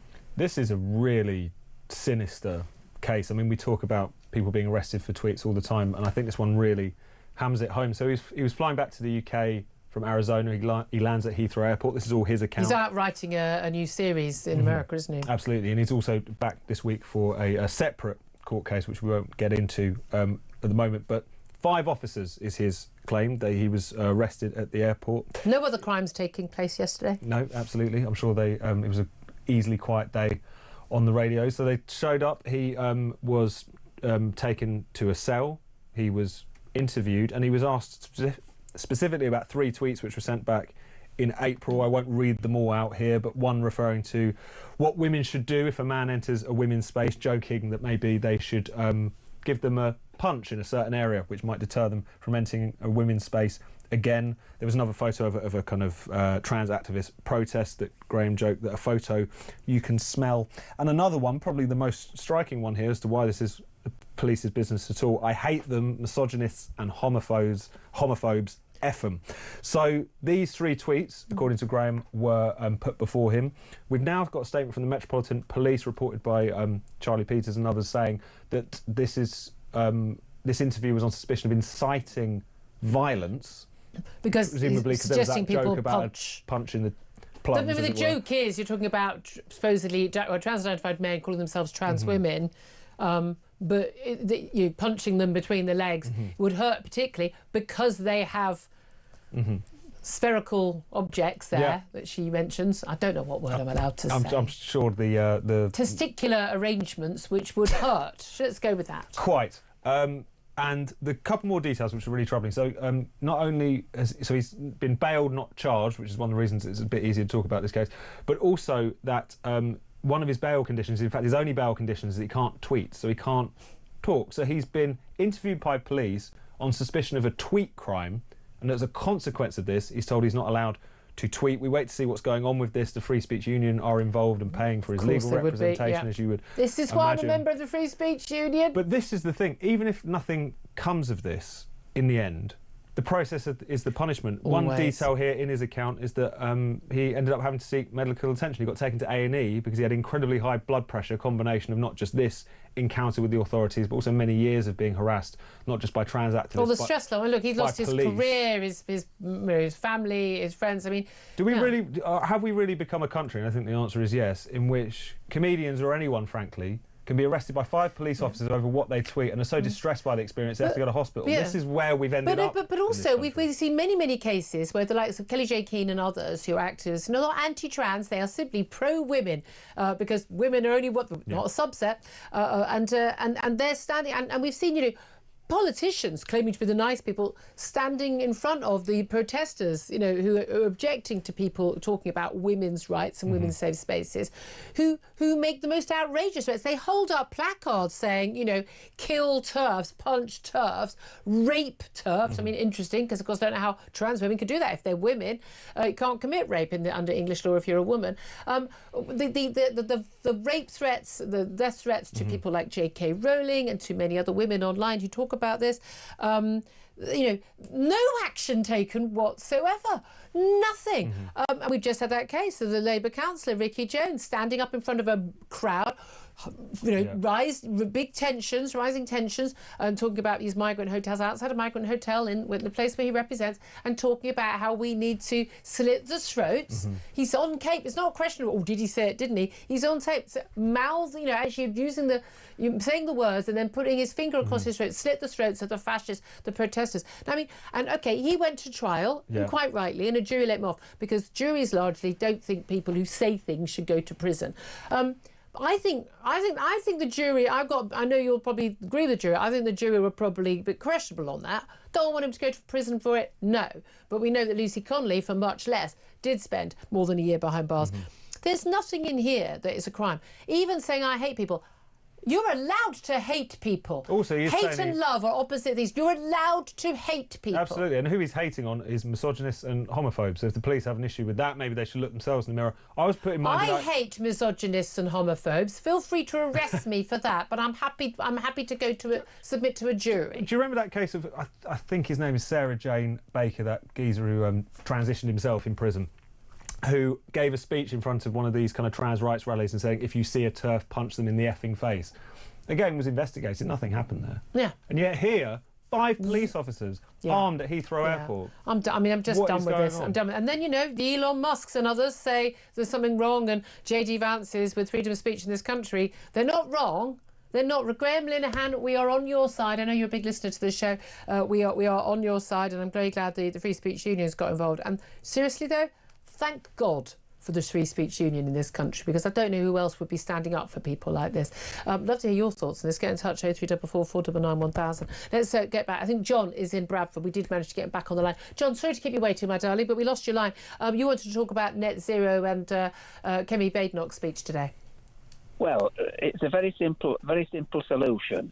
If you allow more fracking, if you allow more drilling, you're going to get more money in from taxing the companies, and then you can use that money to build small modular reactors, also tidal waves, and also thermal energy, and you can use that money to get to net zero quicker. And what I can't understand is why these people can't see this. No, we definitely need to build more nuclear power stations. 100%. That would be clean. You know why? Because it's a religion. It's not rational. Yeah, I mean, they're just bankrupt in this country, and what I can't understand is why nobody's actually taken Miliband to court for waste of public funds or misuse of public shouldn't we just? Well, I hate to tell you, because net zero is enshrined in law by the daft bunch who were in before the Labour lot, and unless someone gets in and changes the law on that, you can get away with this madness. John, great to have got you on the line. Thank you so much. 12:36 is the time. Going to take a quick break. Up next, we're going to be talking about why France and Germany seem to be absolutely convinced that we're going to be at war with the Russians in just a year or two's time. Should we be preparing too? What do they know that we don't? This is Talk.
Across the UK, on DAB+, on your smart speaker, on your smart TV, and on your side. This is Talk. This is Talk. Welcome back to the show. 12:39 is the time. Let's talk about what the heck the French and the Germans know that we don't know, and why they seem to think that we're going to be possibly at war with Russia within a matter of a year or two. French hospitals, according to documents obtained by a French newspaper, have been ordered to make preparations for imminent war in Europe. Germany says it's on alert for a Russian military drill that could be used as an excuse to basically launch an invasion of European neighbours. Well, let's talk about this with Mason Gifford. He's a former British volunteer fighter in Ukraine and indeed elsewhere as well, and joins us now. Good afternoon to you, Mesa. Good afternoon. This is all very worrying when you hear about these stories, or should we not read too much into it, and then actually, you know, we have to have preparations for war at all times, and that would include hospitals being able to prepare for war or other emergencies, and that, of course, military drills would be a signal, you know, that perhaps we should be be on alert, or is there something to worry about here? There is genuinely something to worry about. At the end of the day, Vladimir Putin is a dictator. He's someone that doesn't consider there to be a limit to Russia's borders. He said in the past that wherever a Russian soldier places his boot belongs to Russia. He's even described the fall of the USSR as one of the greatest tragedies that's ever sort of befallen the world. So this is a man who has already invaded Ukraine. He aspires to take other countries in Europe, or other parts of Europe. For example, Transnistria in Moldova, the Baltic countries. For us personally, it would be devastating if there was an invasion of the Svalbard Islands. So at the end of the day, we must be prepared. We've underinvested in the military for a very long time.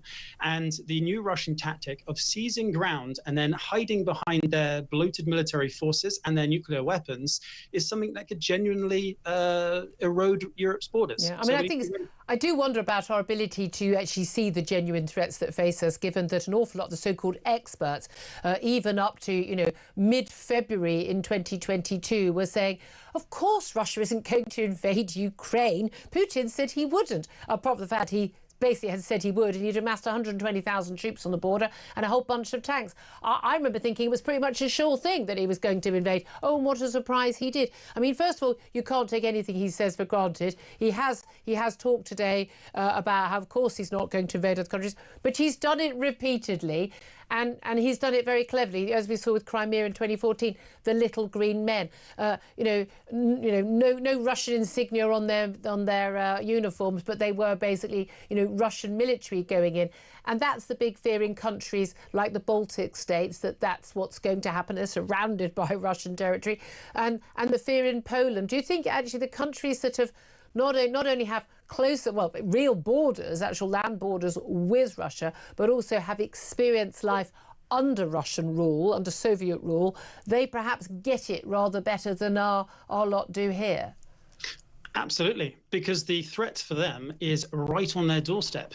You've seen Poland invest a vast amount of money in their military over the last couple of years. They've grown their tank force to well over 1,000 modern battle tanks. Meanwhile, Britain, we're going to buy about 150 or so when we upgrade to the Challenger 3. Yeah, that'll solve it then. I mean, even Poland, I believe, Poland's even they've reinforced their border, haven't they? It's now got a few miles now of the barbed wire and the blocks and basically reinforcing their ability to actually prevent a land invasion. They are taking it seriously. An Iron Curtain has descended over Europe again. Basically, from all through Poland, all through the Baltic countries, they're investing billions of pounds in defending their borders. As I said before, Russia has a long-standing tactic of deception, of saying one thing and doing another. And it is ingrained within their military ideology. And they did it in Ukraine, and they're very likely to do it in other parts of Europe as well. And the old tactic of the Baltic countries retreating, ceding ground for time so that Europeans can step in and sort of save the day is now no longer an option, because Europe is not in the condition it once was. And that's it, because I've heard lots of people say, look, Putin's not going to risk war with Europe, i.e. with NATO countries under those treaty obligations under NATO, but also they're already bogged down in Ukraine. They can't possibly have the forces. They're already stretched beyond anything to actually then take on other countries. What would you say to those claims? Well, Russia is increasingly aligning itself with China. There is a new axis of evil on this planet. And we're seeing that in this summit right now, playing out right now. Absolutely. The world has become a hell of a lot more unstable than it once was. We have entered a new phase of the sort of post-World War world of ideals, of democracy, free speech, and all the rest of it. We are back to the 1920s and before. This is the age of empires again, essentially. And this is something that even Donald Trump has pushed, which is a shame, because that is part of the consideration. Will Trump come to the defense of Europe? But there's no actual duty to militarily defend our allies. I would absolutely question the likelihood that many European countries, let alone America, would actually go to military defence of any of our allies, particularly the Baltics. I think there'd be I think we're in 1930s territory of sort of, maybe he'll be placated by having this country or that. But the reality is there is that real threat. So in terms of how we should be preparing, look, you're someone, you fought against ISIS, you fought against Russian forces in Ukraine. In terms of the reality of war, look, we know we're supposedly beefing up our percentage of our GDP spending on war, but let's face it, a lot of that is like veterans' pensions. Well, it's worthwhile, but it ain't going to help our war effort. Apparently, a bunch of it is going to be money that's going to be spent on paying the Mauritius to rent back the Chagos Islands that we already own. And we're talking about a tiny increase over a number of years to come in the future when the threat is the here and now. What would you do if you were in charge of making those decisions? What would you be spending and what would you be buying and who would you be recruiting and in what numbers?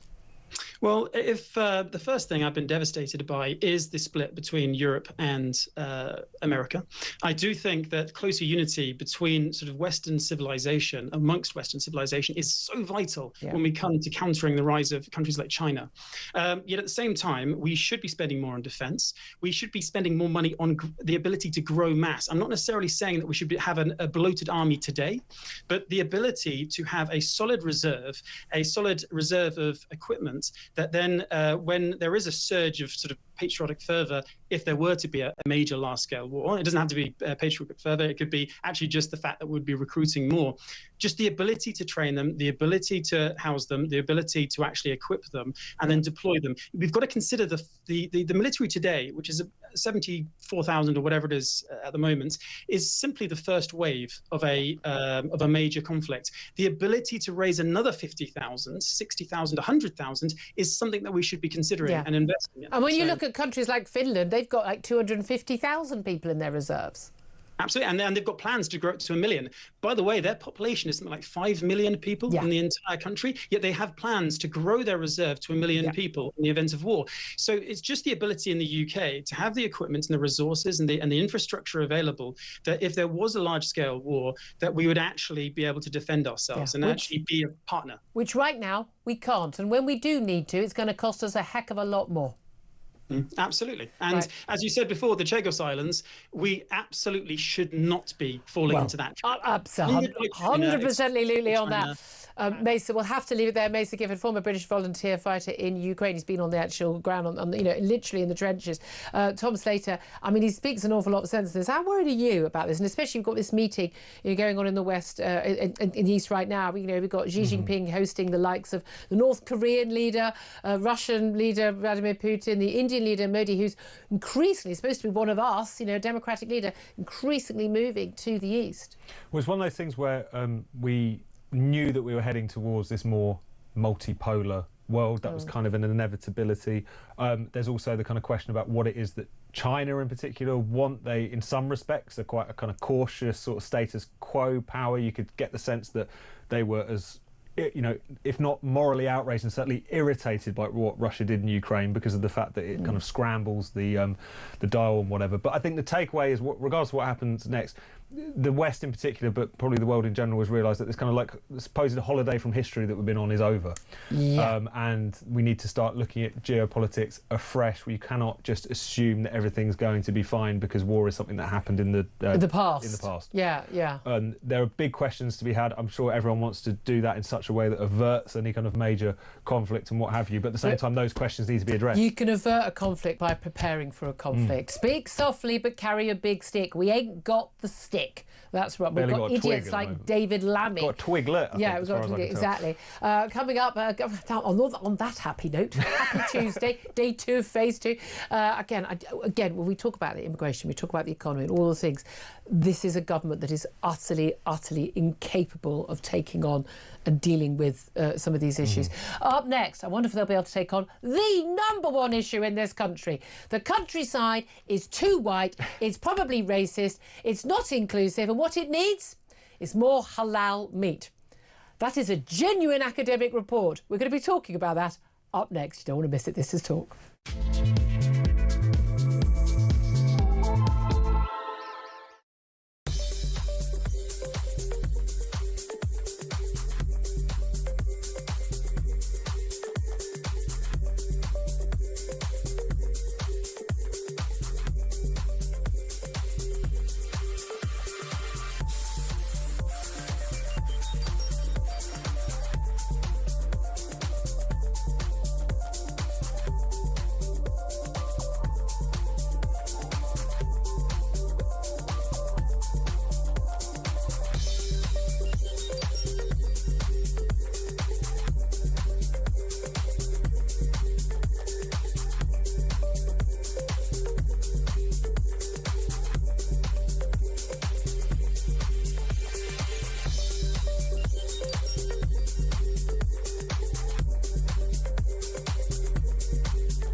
absolutely out of touch, Julia. They're not listening, they're not understanding, they're not engaging. I mean, it's not just Epping. This is up and down this country. Every town, every city, protests, people out putting flags up saying we've had enough, we don't want this anymore, please listen to us. Our rights are being put on the back burner. Our rights don't matter as much as the rights of migrants that are coming into the country. Well, you were told that by the Home Office lawyer in the Court of Appeal. Literally said that.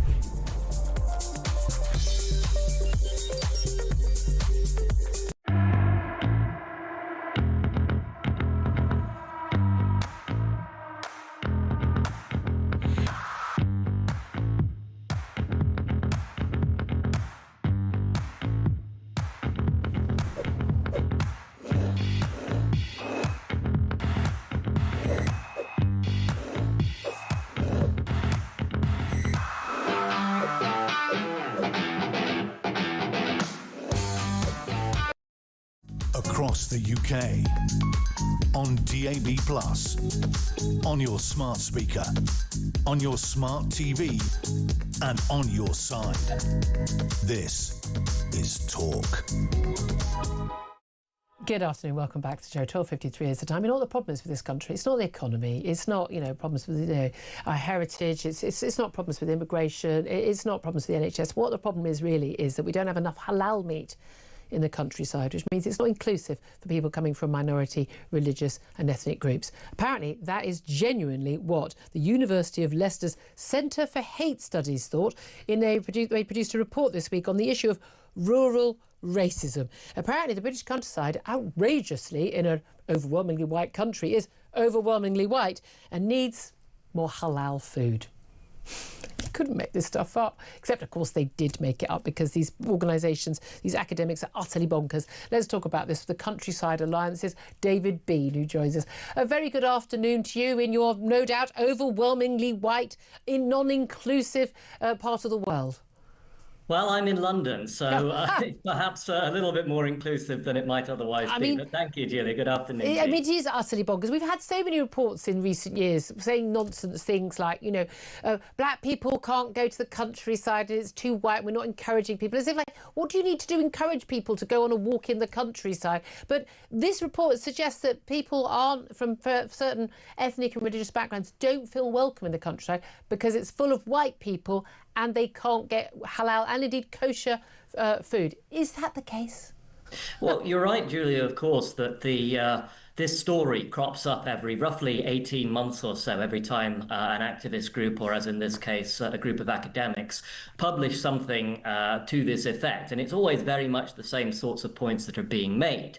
And I mean, really our response hasn't changed through the years, which is that while we recognise that racism is a problem in the United Kingdom, and certainly racism should always be confronted whenever it crops up, the idea that there's something special about rural areas, that they deserve to be singled out and highlighted as being particularly racist, just is not supported by any of the available evidence. No, but the argument is that they're racist simply by being majority white, but the majority of this country is white. And in fact, living in a city like London, where huge swathes of the population are not white-skinned, and huge numbers of the population are actually not just 2 or 3 generations in migrant, but are actually recent migrant people who were born abroad. You perhaps might forget that the country is 85, 88% white, something like that. You would expect the countryside to be more likely to be white, but I don't know why, for instance, Morris dancers and antique shops should be considered in some way to be a difficulty for people of a particular background.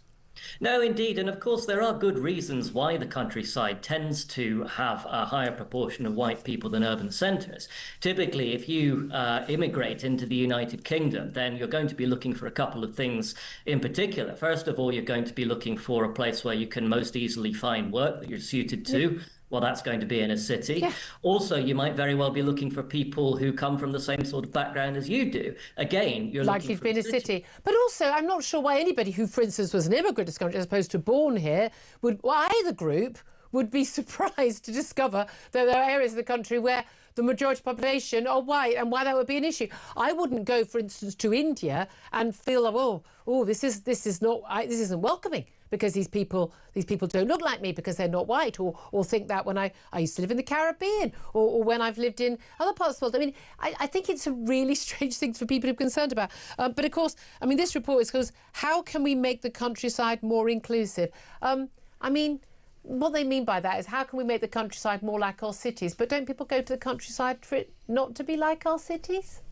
Well, I mean, certainly that's a distinct possibility. Now, I certainly don't think that it is a bad idea to be encouraging people in the countryside to be welcoming. Obviously, there's an economic imperative there in terms of getting people to visit rural businesses and such. But for me, the focus shouldn't be on race. It should be more on educating the population at large about the countryside. We need more education for children about the realities of rural life. Yeah, and where your food comes from. Yeah, exactly. Rather than this, I mean, again, this is a bunch of academics living in a city spouting abject nonsense as per usual. David Bean, great to have you join us all very briefly from the Countryside Alliance. Tom Slater, I mean, you know, you'd fit in the countryside, you're very white.